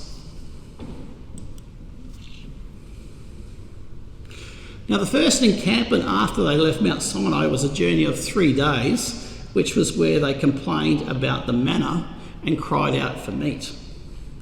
Now the second camp was Hazeroth, where Miriam and Aaron would murmur against Moses. Now Numbers 33 notes 20 camp locations between Mount Sinai and Ezion-Geber at the top of the Gulf of Aqaba. And it's likely that each of these places is about 2 or 3 days from each other for the Israelites on the move. Now none of these places are known with any certainty, but they are most likely on the regular ancient trade route between Midian and Ezion-Geber. Now the map here shows Glenn Fritz's route for this part of the Exodus route. Now the Israelites have only been travelling for 3 days since they left Mount Sinai when the people begin to murmur at Kibroth Hattaavah, the first of the 20 encampments en route to Ezion-Geber. Now in Numbers 11 we read the story of people crying out for meat. Now it says in verse 4, it speaks of the mixed multitude starting off the murmuring, and then it spreads quickly to the rest of the Israelites where they cry out, "Who will give us meat to eat?" Now back in Exodus 12:38 it says that a mixed multitude went out of Egypt with the Israelites. So there are other foreigners who went with the Israelites who were perhaps fellow slaves in Egypt, and maybe some Egyptians, one of whom we'll see shortly was Moses' first wife. Now some of the mixed multitude may have departed earlier when Israel nearly spent a whole year at Mount Sinai. Now many more of them probably departed at the time that Israel was sentenced to remain in the wilderness for 40 years. And they probably were the ones who shared their stories about the great Red Sea crossing and other miracles that they had seen along the way. Now it's during this event when Moses in exasperation cries out face to face with God, "Why have you afflicted your servant? And why have I not found favour in your sight that you've laid the burden of all these people on me? I am not able to bear all these people alone, because the burden is too heavy for me. If you treat me like this, please kill me here and now." Now Moses really is indulging here in some self-pity and asks God to kill him and put him out of his misery. But God has mercy, knowing that he is human and at the end of his rope with such rebelliousness and lack of faith on the part of the Israelites. Now even Moses' faith is starting to wane, thinking it is his responsibility to go out and find meat for them when providing for them was God's job. Now God then gives him help by giving his Holy Spirit to 70 of the elders to assist him with this burden. Now the next incident we read about in Numbers 12 occurs at Hazeroth, the second of the 20 camps between Mount Sinai and Ezion-Geber. Now if you remember in part 2 we saw that Moses, before he was converted and was still a prince of Egypt, made a political marriage with an Ethiopian princess named Tharbis according to Josephus, though she is not named here in the Bible. Now Moses married Jethro's daughter Zipporah during his 40 years of exile before the Exodus, not thinking he would ever go back to Egypt. Now it appears as if Tharbis catches up with Moses at the time of the Exodus and joins the Israelites as part of the mixed multitude that leaves Egypt. Now, seeing Moses has another wife, she probably took a back seat to begin with. Now, I suspect what triggered this incident was that Zipporah died and Tharbus wanted her marital due as Moses' only surviving wife. Now, Moses, being a humble man, probably reasoned that she had such a right. Now, even though they were married before his conversion to God, as far as he was concerned, she was his legal wife. Now, Miriam and Aaron, Miriam in particular, got jealous over a foreign and clearly different woman because of her dark skin having the status of being Moses' wife. So they said, "Has the Lord indeed spoken only through Moses? Has he not spoken through us also?" Now we know Aaron was Moses' spokesman before God, before the Pharaoh. Now Miriam, perhaps here is referring to the Song of Miriam in Exodus 15, which God may have inspired after the Red Sea crossing. And then we read, "And the Lord heard it. Suddenly the Lord called Aaron and Miriam, and they both went forward. Then he said, 'Hear now my words. If there is a prophet among you, I, the Lord, will make known myself to him in a vision. I speak to him in a dream. Not so with my servant Moses. He is faithful in all my house. I speak with him face to face, even plainly, and not in dark sayings. And he sees the form of the Lord. Why then were you not afraid to speak against my servant Moses?'" So we see here God's anger is against the way that they arrogantly spoke against his friend Moses. Now, God's view of the marriage is not stated here, so we should be careful not to use this passage to say that God approves of interracial marriage. That might be the case, but this passage is not proof of that, especially when we realise that he married her before he was converted. Now, God here is far more concerned with the way that Moses is being verbally attacked by his sister and brother. Miriam is struck with leprosy, and then Moses intercedes for her, and God heals her, but she has to spend a week outside the camp. Now, Miriam in particular and Aaron got puffed up with pride and jealousy. Now, verse 3 tells us that Moses had the opposite attitude. It reads, "Now the man Moses was very humble, more than all the men who are on the face of the earth." Now, if Moses wrote the first 5 books of the Bible, this seems a very strange thing for Moses to write about himself. Now, translators usually put this verse in brackets. It is very likely an editorial update, quite likely inserted in by Joshua, who also probably added in the section about the death of Moses at the end of the book of Deuteronomy.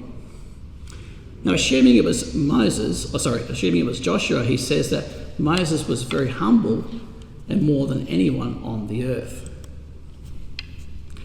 Now, this brings us to the 8th lesson that we can learn from the life of Moses. Be humble and meek like Moses. Now, a humble person is lacking in selfishness, pride, envy, and vanity. A humble person is one who doesn't feel superior to others. He realises how insignificant he is without God, that he doesn't have the true wealth of God's character by and of himself. And he realises how much he needs to change and be more like God. Now, we see this displayed all through the life of Moses as described in the Bible. Now, the Israelites continued on, stopping at a number of campsites before reaching Ezion-Geber at the top of the Gulf of Aqaba, before making one much longer move to the wilderness of Zin, as it states in Numbers 33-36. Now, in that verse it says, "the wilderness of Zin, which is Kadesh." Now, when we read the account of the spies going into the promised land, it says, after their journey they came back to the Israelite camp in the wilderness of Paran at Kadesh. Now, comparing these two verses, we see that Kadesh is in both the wilderness of Zin and also the wilderness of Paran. Now, the wilderness of Zin is believed to be the Nahal, or valley of Zin, not too far from the southwest corner of the Dead Sea. Now, the wilderness of Zin appears to be a smaller part of the much larger wilderness of Paran, which appears to cover most of the land to the south and west of the bottom end of the the Dead Sea, down to the Gulf of Aqaba. Now, Kadesh in other verses is referred to by the longer term Kadesh Barnea. Now, Kadesh means holy, and Barnea is thought to mean place of wandering. So it gets its name from the wandering of the Israelites in that area. Now, here are a few pictures of Nahal Zin, which does have a stream that flows through it, which possibly would dry up in the dry seasons. So they have reached the southern edge of the promised land at Kadesh Barnea. Now, this location of Kadesh was where the spies journeyed from, and also where the Israelites spent 38 of their 40 years of wandering. Now, it lies just south of the biblical Negev, which is the low grassland south of the ascent up to Hebron between Beersheba and Arad.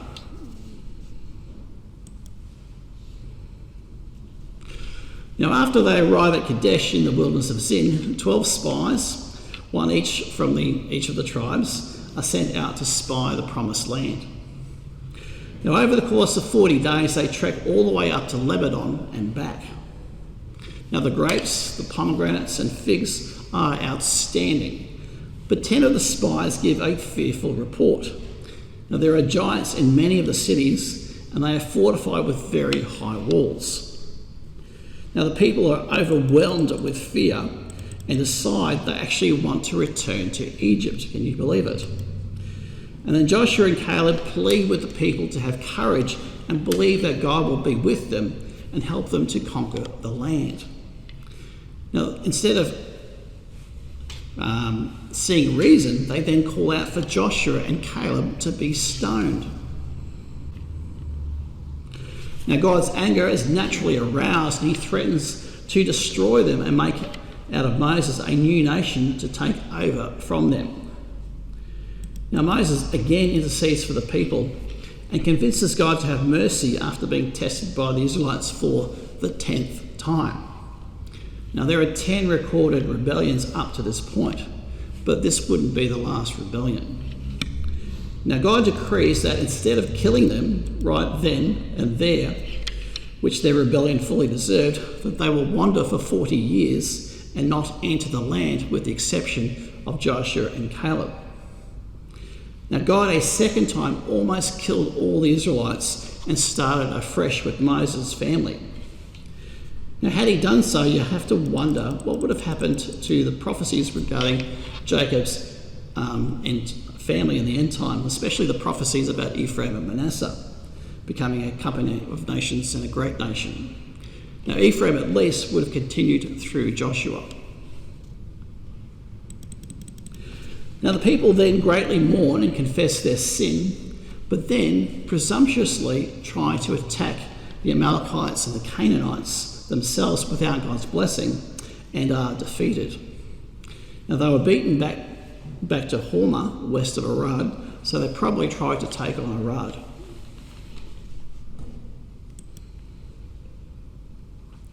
Now, this brings us to the 9th lesson that we can learn from the life of Moses. Don't grumble and complain against God like the Israelites did, but trust him to provide. Now, the people of Israel didn't seem to notice what God was doing for them, setting them free, making them a nation, giving them a new land, because they were so wrapped up in what God wasn't doing for them. They didn't show respect to God. Rather than politely asking for the things that they lacked, they whined and complained like rebellious, spoiled children. Now, we start to grumble when our attention shifts from what we have to what we don't have. Now, in Philippians 2 verse 14, the Apostle Paul wrote, "Do all things without complaining and disputing." Now, I know myself how easy it is to slip into that grumbling mode whenever a series of inconvenient things happen, especially when I'm working. I find myself from time to time acting as if I'm entitled to not have anything annoying or inconvenient happen to me. Now, God amply demonstrated his capacity to provide for them on the Exodus journey with one miracle after another. Now that even applied to the little things such as noted in Deuteronomy 29:5, where God said, "And I have led you 40 years in the wilderness. Your clothes have not worn out on you, and your sandals have not worn out on your feet." Now the Israelites ignored all that evidence when they didn't trust him to provide. Now when we are in need, we have to remember the previous times that God has come through for us and provided for our needs, and trust him to do so for our current needs. Now for their rebellious complaining, that generation would be in the wilderness for 40 years, and only their children would enter the promised land. Now it was easier to take Israel out of Egypt than it was to take Egypt out of Israel. Now to the new generation, they were told in Deuteronomy 8:2, "God led you all the way these 40 years in the wilderness to humble you and test you, to know what was in your heart, whether you would keep his commandments or not." Now the first generation rebelled 10 times by this point. Now there would be 4 more rebellions to come. There would be Korah's rebellion. They're crying out for water when Moses struck the rock twice. The rebellion at the time Moses made the bronze serpent. And finally there was the fornication and idolatry with the women of Moab. However, by the time the rebels behind those latter rebellions were chastised and purged, the new generation did at long last remain faithful under Joshua, and even the elders of that new generation who outlived Joshua.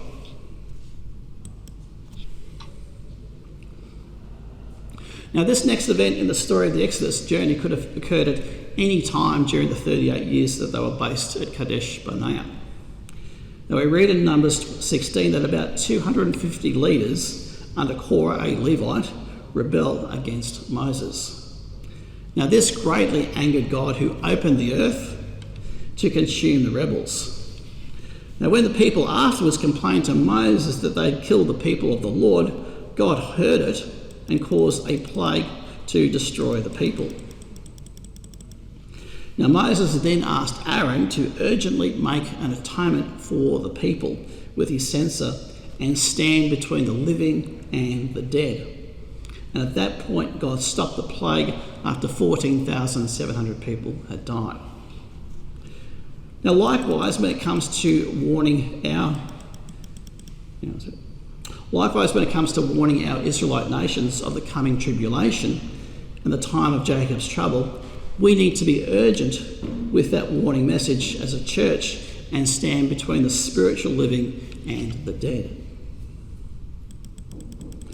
Now following this incident, God put his stamp of approval on Aaron's family, being the chosen family, to be the priests, when he performed a miracle with Aaron's bud and made it to blossom with buds.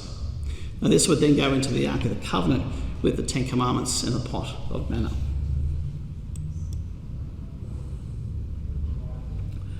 Now in Numbers 20 we read about the events that occur at the very end of their time at Kadesh and the start of their journey from Kadesh into the Promised Land.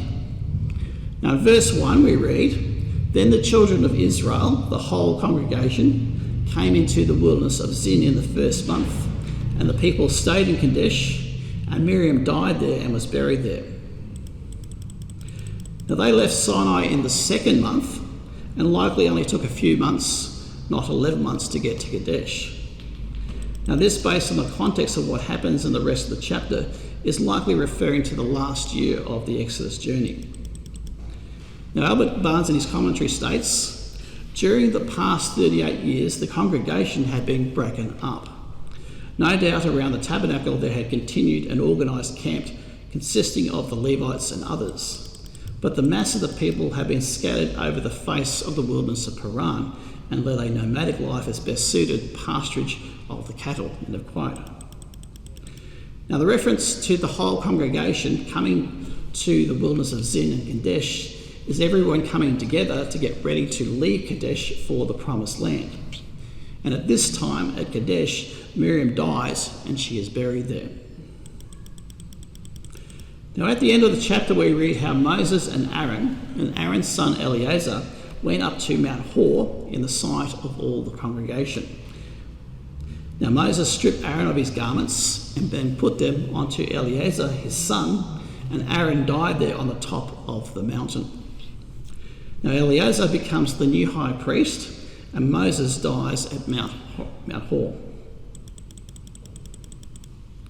Now Mount Hor is usually identified today with a mountain next to Petra called Jebel Nebi, Harun. However, this mountain is in Edom, which we read in the same chapter, though it denied permission to enter. Now, George Robinson, in a 1908 article, identified Jebel Madara to the east of Kadesh and Nahal Zin as Mount Hor, an identification supported by Glenn Fritz in his book, The Exodus Mysteries. Now, Robinson about this peak wrote, "Few mountains rise so conspicuously from the plains in which they are situated as Jebel Madara, which rears its flat, square head some 600 feet into the air, resembling a white, lofty citadel." End of quote. Now, it's quite possibly their move from Kadesh to Mount Hor, which moved the king of Arad to attack the Israelites. Now, this time, God gave them victory over Arad.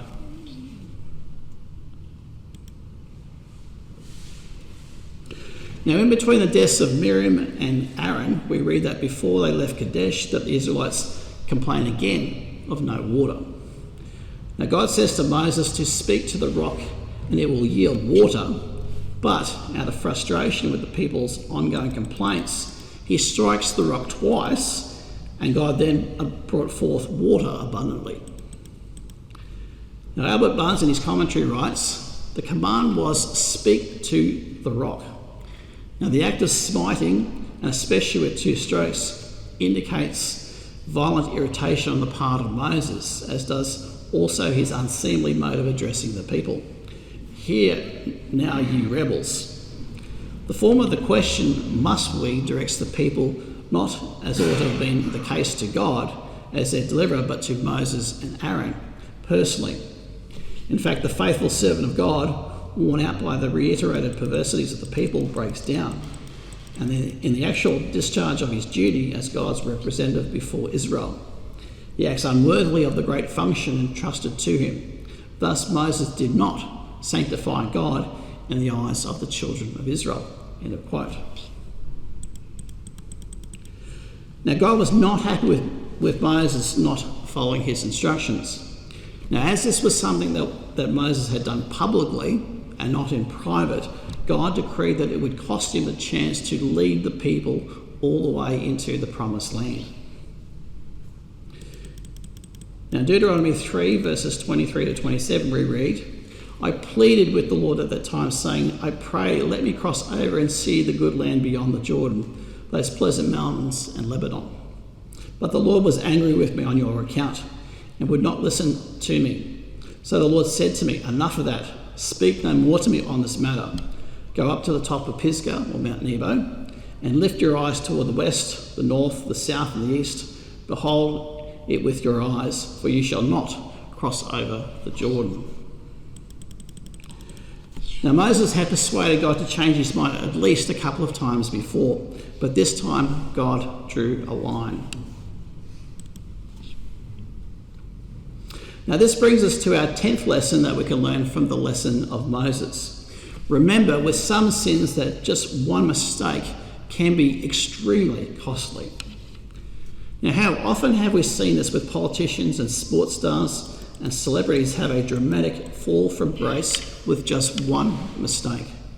Sometimes a seemingly small one in a life lived recklessly. Now, at a leadership conference that I was helping out with back in 2016, one of our speakers, Bob Dick, made an interesting distinction between character and integrity.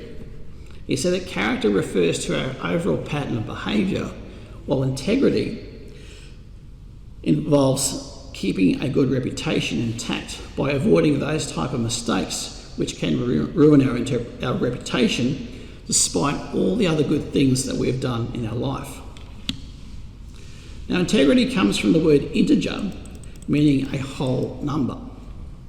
Now, we can lose that wholeness in regards to our reputation with just one foolish mistake. Now, It might be some misstep which exposes an inappropriate relationship or something inappropriate in our employment. Now, there are sins and mistakes which might seem relatively small but can be very costly in life. We have to be very careful about avoiding those types of sins and mistakes.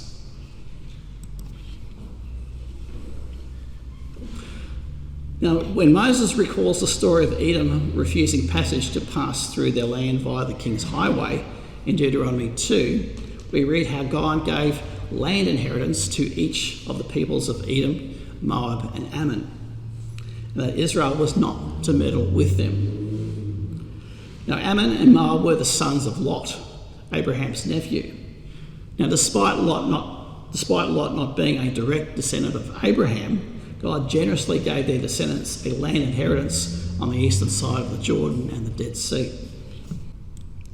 Now, Edom was south and east of the Dead Sea. Moab was much further north. Now, in between the northern half of the Dead Sea and the territory of Ammon was a territory that changed hands a few times. Now, before the Exodus, Moab controlled that area, including the plains of Moab to the east of Jericho. But they were conquered by the Amorites, and King Sihon was its ruler when the Israelites came to it. Now, when he attacked the Israelites, Israel conquered that land, and it was then given to the tribes of Reuben and Gad.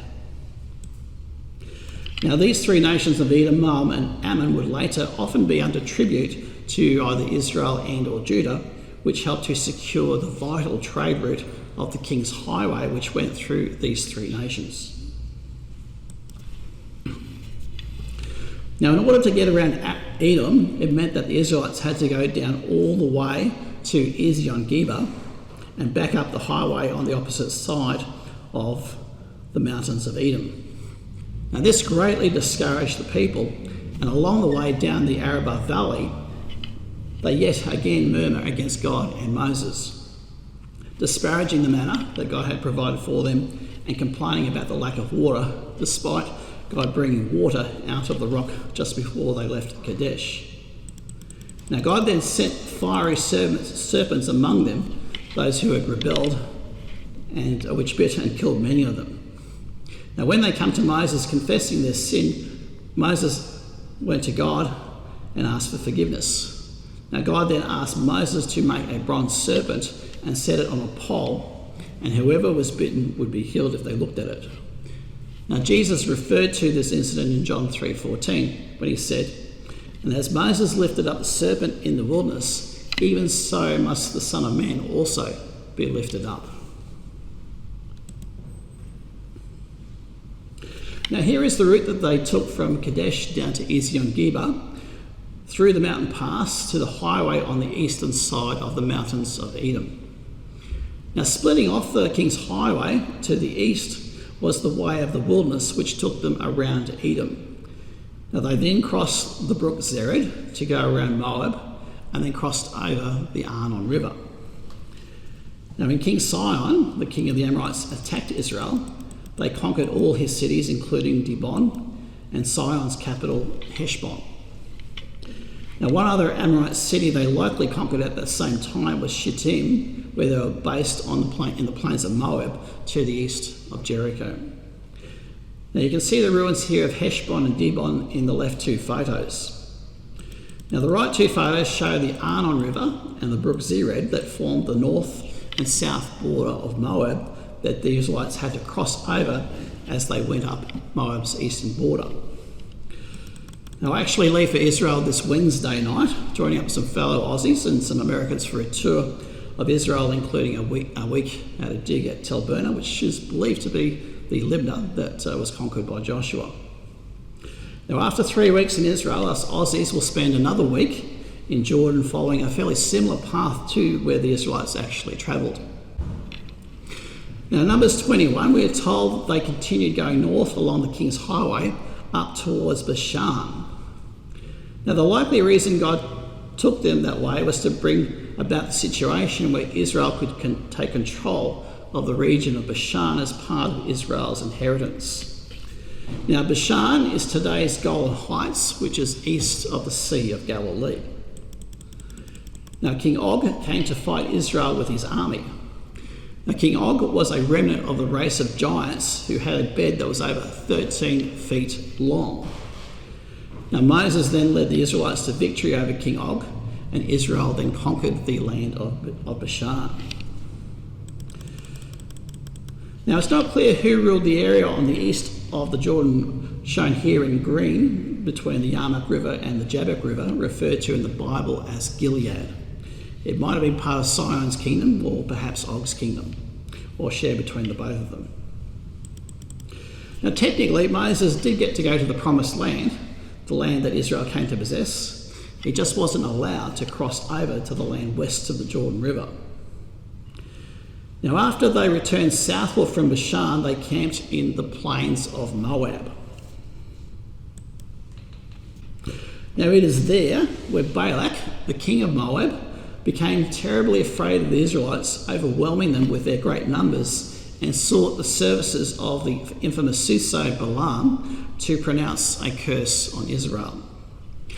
Now an amazing discovery was made further north of the plains of Moab, at a site east of the Jordan River called Tel Deir Allah.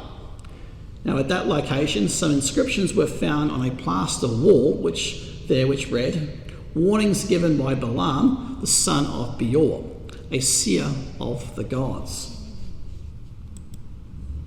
Now this was the same Balaam, the son of Beor, who was hired to bring a curse on Israel. Now he meets with God and is told that they can't be cursed, and then tells that to Balak. Now when he tries again and is stopped by an angel that his donkey can see but he can't, he hits the donkey, and the angel spoke to him as if the donkey was speaking. Now this talking donkey always reminds me of the famous old 60s sitcom Mr. Ed.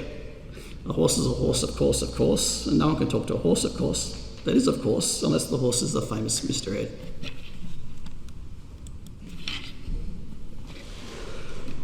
Now Balak, king of Moab, is frightened of the Israelites who have camped in the nearby plains of Moab. Now the Israelites have already passed around his territory and are a fair distance north of his northern border, formed by the Arnon River. Now they've gone further north to conquer the kingdom of Og, and have travelled back south to the plains of Moab, and he's frightened they will come south again and attack Moab. So he hires Balaam, a sorcerer, to put a curse from the gods on Israel. Now Balak seemed to know that the strength of Israel was spiritually rooted, and that he had to cut them off from their source of power if they were to be conquered. Now Balak and Balaam are coming from the south to the north, and he delivers 4 oracles on 3 different mountains. Now the first is described as a high place of Baal, which is identified as Bamoth Baal. The next mountain is Pisgah, which is equated with Mount Nebo in Deuteronomy 34. Now from the first 2 peaks they could only see the southern portion of Israel, who are based at Shittim.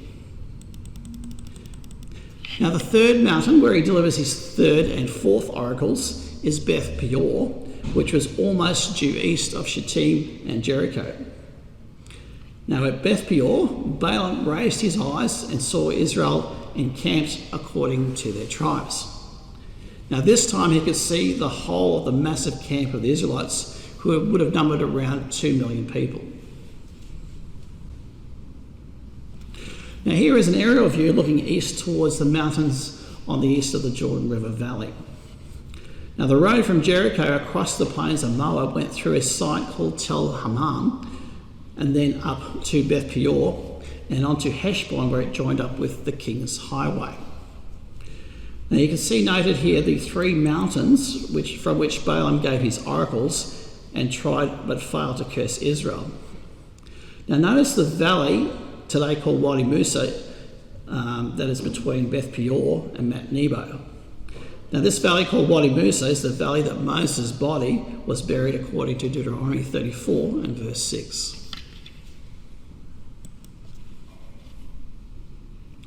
Now Numbers 25:1 tells us that the Israelites were based at Shittim at this particular time. Now, the word Shittim means acacia trees or acacia grove, as is translated in some Bible versions. Now, American archaeologist Joel Kramer identifies the site of Tel Hammam as the site of Shittim. Now, if Shittim was a city and not an area, this is the logical location for it to be on the road from the King's Highway to Jericho. And its large size meant it would have threatened Israel if it were not conquered. Now, Stephen Collins has been leading the most recent excavation of Tel Hammam. Now, he believed it met its end as the result of a meteor exploding over it, and he has proposed that it is the site of Sodom, which God destroyed by fire and brimstone. Now, he dates its destruction to the 1600s BC in the time of the early Hyksos. Now, by the revised chronology that I've discussed in this series, this would be redated to a time after the Exodus, not earlier, to 1850 BC, when the Bible places the destruction of Sodom. Now, this site too is a little north of Jerusalem. We read in Exodus 16:46 that God places Sodom to the south of Jerusalem, in the opposite direction of Samaria. Now, the bottom right photo here shows the view from Beth Peor looking towards Shittim and the plains of Moab, where the Israelites would have been camped.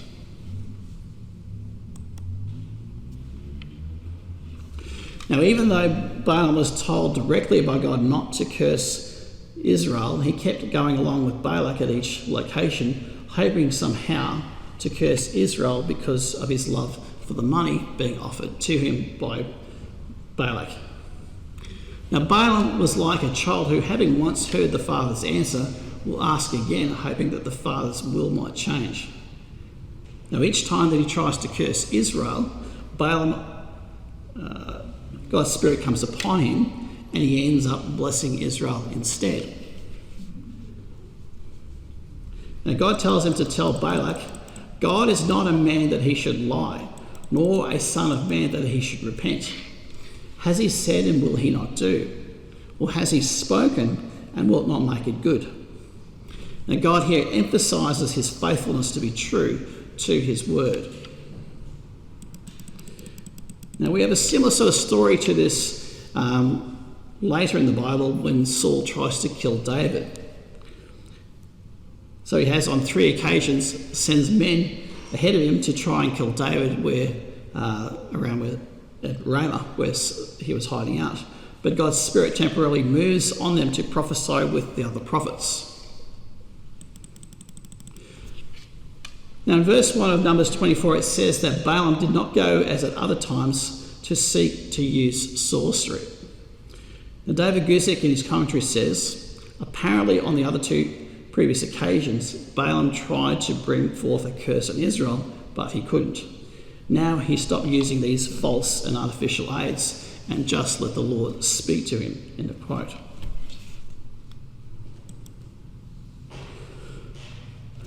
Now, since Balak was not going to pay Balaam, Balaam would get back at him with a free prophecy, one that would show just how blessed Israel will be in the latter days. So Balaam says, I see him, but not now.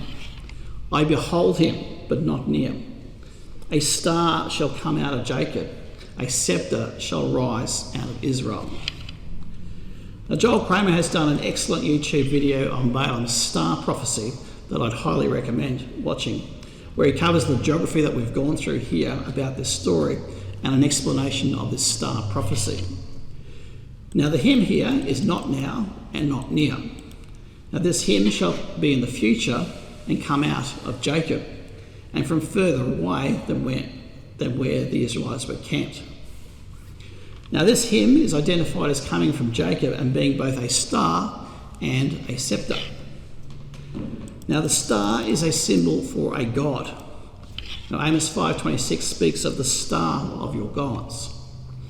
Now, stars are often used on ancient steles and inscriptions to denote gods or deities, as seen in the top left photo.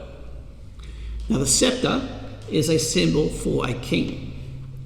So this person coming out of Jacob will be both a god and a king, and this generally is understood to be a reference to Jesus Christ. Now, the use of a star, such as the Star of David, seen in the top right photo here, in a synagogue at Capernaum, appears to come from this messianic prophecy. Now, when Jesus was born, the Magi came from the east, and they probably passed along Beth Peor on their way to Jerusalem. Now, the Gospel account notes that they followed a star, symbolically referring to this prophecy. Now, at the end of the oracle is something I'll cover down the track in lessons from the Judges. It notes here that Amalek was the first amongst the nations, which raises an interesting question. How is it that Amalek is greater than both Egypt and the Mesopotamian kingdoms?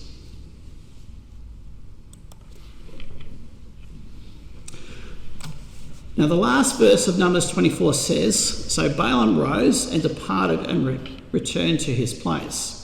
Balak also went his way."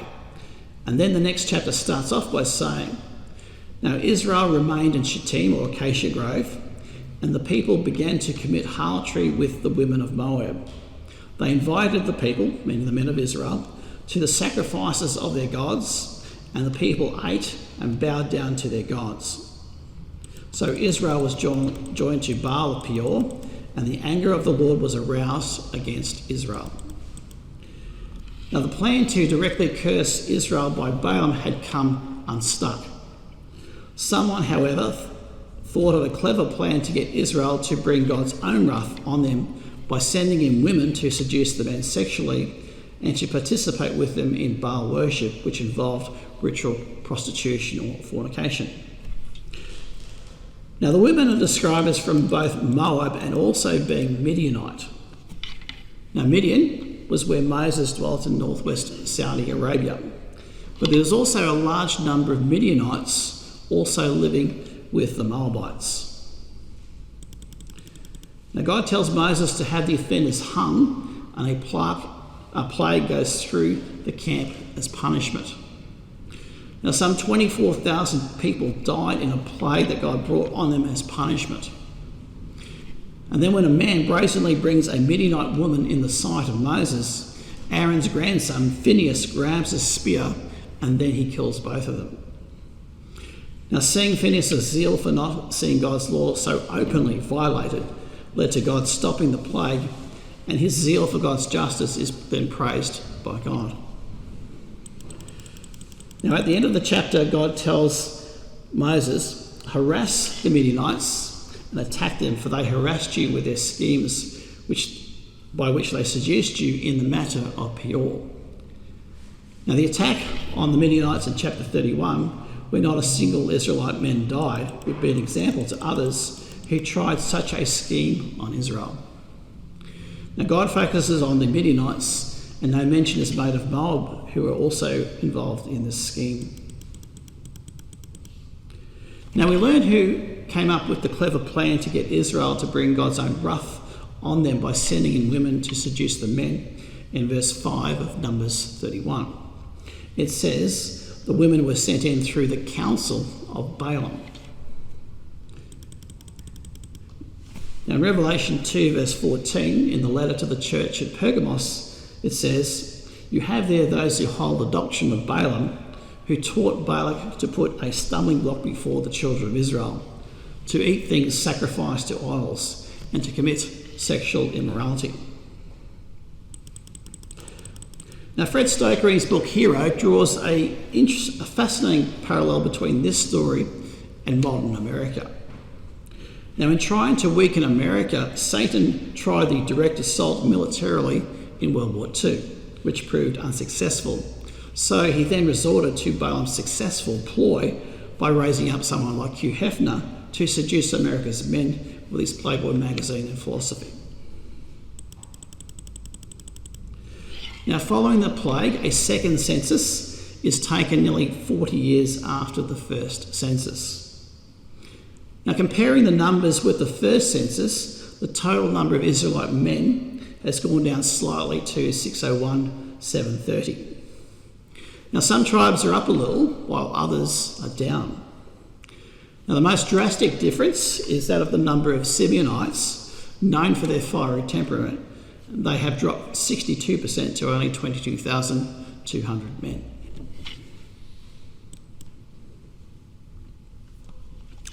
Now Moses was not able to cross over the Jordan, and just before he died, he anointed Joshua to be the next leader over Israel. Now in Numbers 27, God tells Moses, "Take Joshua, the son of Nun, with you, a man in whom is the Spirit, and lay your hand on him, and you shall give some of your authority to him, that all the congregation of the children of Israel may be obedient." Now Joshua was Moses' assistant at Mount Sinai and was one of the two spies, along with Caleb, who showed faith and courage and tried to persuade Israel that God would lead them to victory in the promised land. Now both Moses and Joshua were judges like the judges which came after them. Now like the judges, the latter kings of Israel, which came after, were under the authority of God, unlike the absolute kings of other nations. Now judges and Israelite kings executed the day-to-day leadership over Israel under God, like a CEO under the board of directors, including military leadership.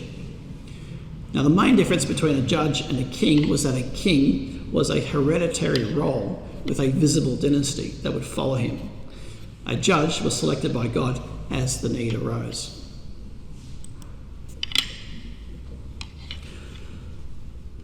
Now the leaders of Gad and Reuben were impressed with the lands that they had just taken from the Amorites on the eastern side of the Jordan, and saw that it was a great country for raising cattle and sheep, which they had many flocks of, so they asked if they could settle that area.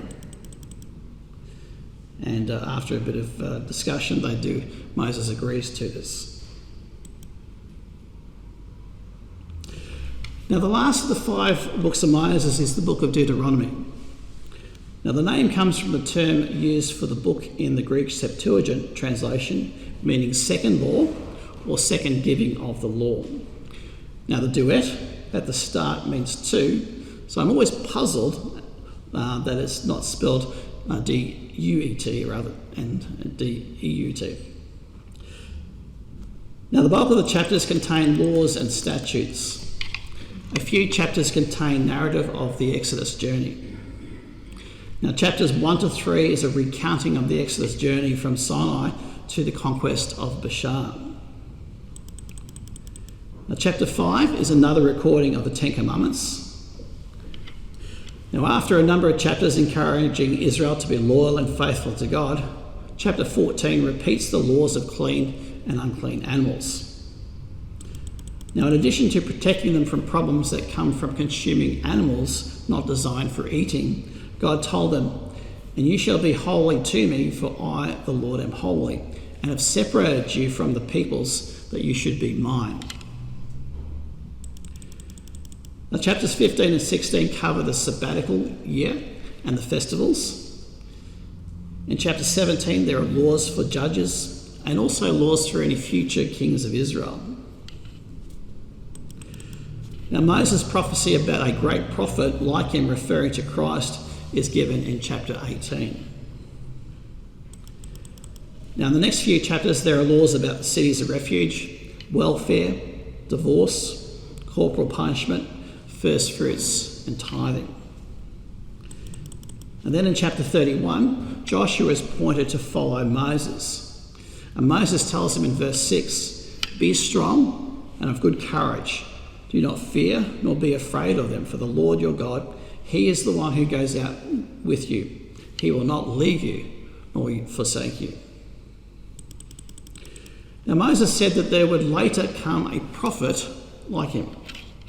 Now Moses spoke for God to the people, but he also gave future prophecies as well, such as his prophecies and blessing on most of the tribes recorded in chapter 33, which are covered on the handout that I gave when we did lessons to Jacob. Now chapter 34 then covers the death of Moses, which was likely written by Joshua after Moses died. Now in Deuteronomy 32, God tells Moses to go to Mount Nebo to view the land, and tells him because of his sin at Meribah that he will not cross the Jordan with Israel. Now he then went up to Mount Nebo, where he died at the age of 120 years old. Now it says in Deuteronomy 34 that he was buried in a valley in the land of Moab, opposite Beth Peor, but no one knows his grave to this day. Now there is a postscript to Moses' death in the book of Jude, verse 9, where we read, "Yet Michael the archangel, in contending with the devil, when he disputed about the body of Moses, dared not bring against him a reviling accusation, but said, 'The Lord rebuke you.'" Now, David Guzik in his commentary on this verse says, "Some have said that the devil wanted to use Moses' body as an object of worship to lead Israel astray into idolatry. Others have thought that Satan wanted to desecrate the body of Moses." End of quote. So that was the end of the life of one of the greatest servants of God ever, of whom it says here, whom the Lord spoke with face to face. So on that note, let's conclude by summarising the 10 lessons that we've learnt and focused on in the series on Moses and the Exodus. Number 1, don't focus just on sin's short-term benefits. Focus instead on the long-term benefits of obeying God and the evil consequences of sin, like Moses did when he forsook the pleasures of Egypt. 2, choose to act on faith and not fear when you feel insecure. 3, if you're going to lead in the church, you need to be faithfully leading your own family. 4, stand still in your heart, calmly trust him to open up a path out of any seemingly impossible problem, like God did for Israel at the Red Sea. 5, intercede for others with the deep concern that Moses had for Israel. 6, God does sometimes change his mind, so be bold like Moses in your prayers and put forth a persuasive argument with your request to him. 7, worship and obey God in the manner that he tells us to and not in our own way. 8, be humble and meek like Moses was. 9, don't grumble and complain against God like the Israelites did, but trust him to provide for your needs. And 10, remember with some sins that just one mistake can be extremely costly, like the one mistake that cost Moses the chance to cross over the Jordan to that part of the promised land. So let's all strive to live with humility, obedience, courage and deep love that made Moses such a great man and servant of God. So that completes the story of Moses and the Exodus. Now, upon my return from my trip, I hope to do a 2-part series on the geography of the Holy Land with lots of photos and videos from my big trip to help with understanding the events of the Bible in the geographical context. Thank you.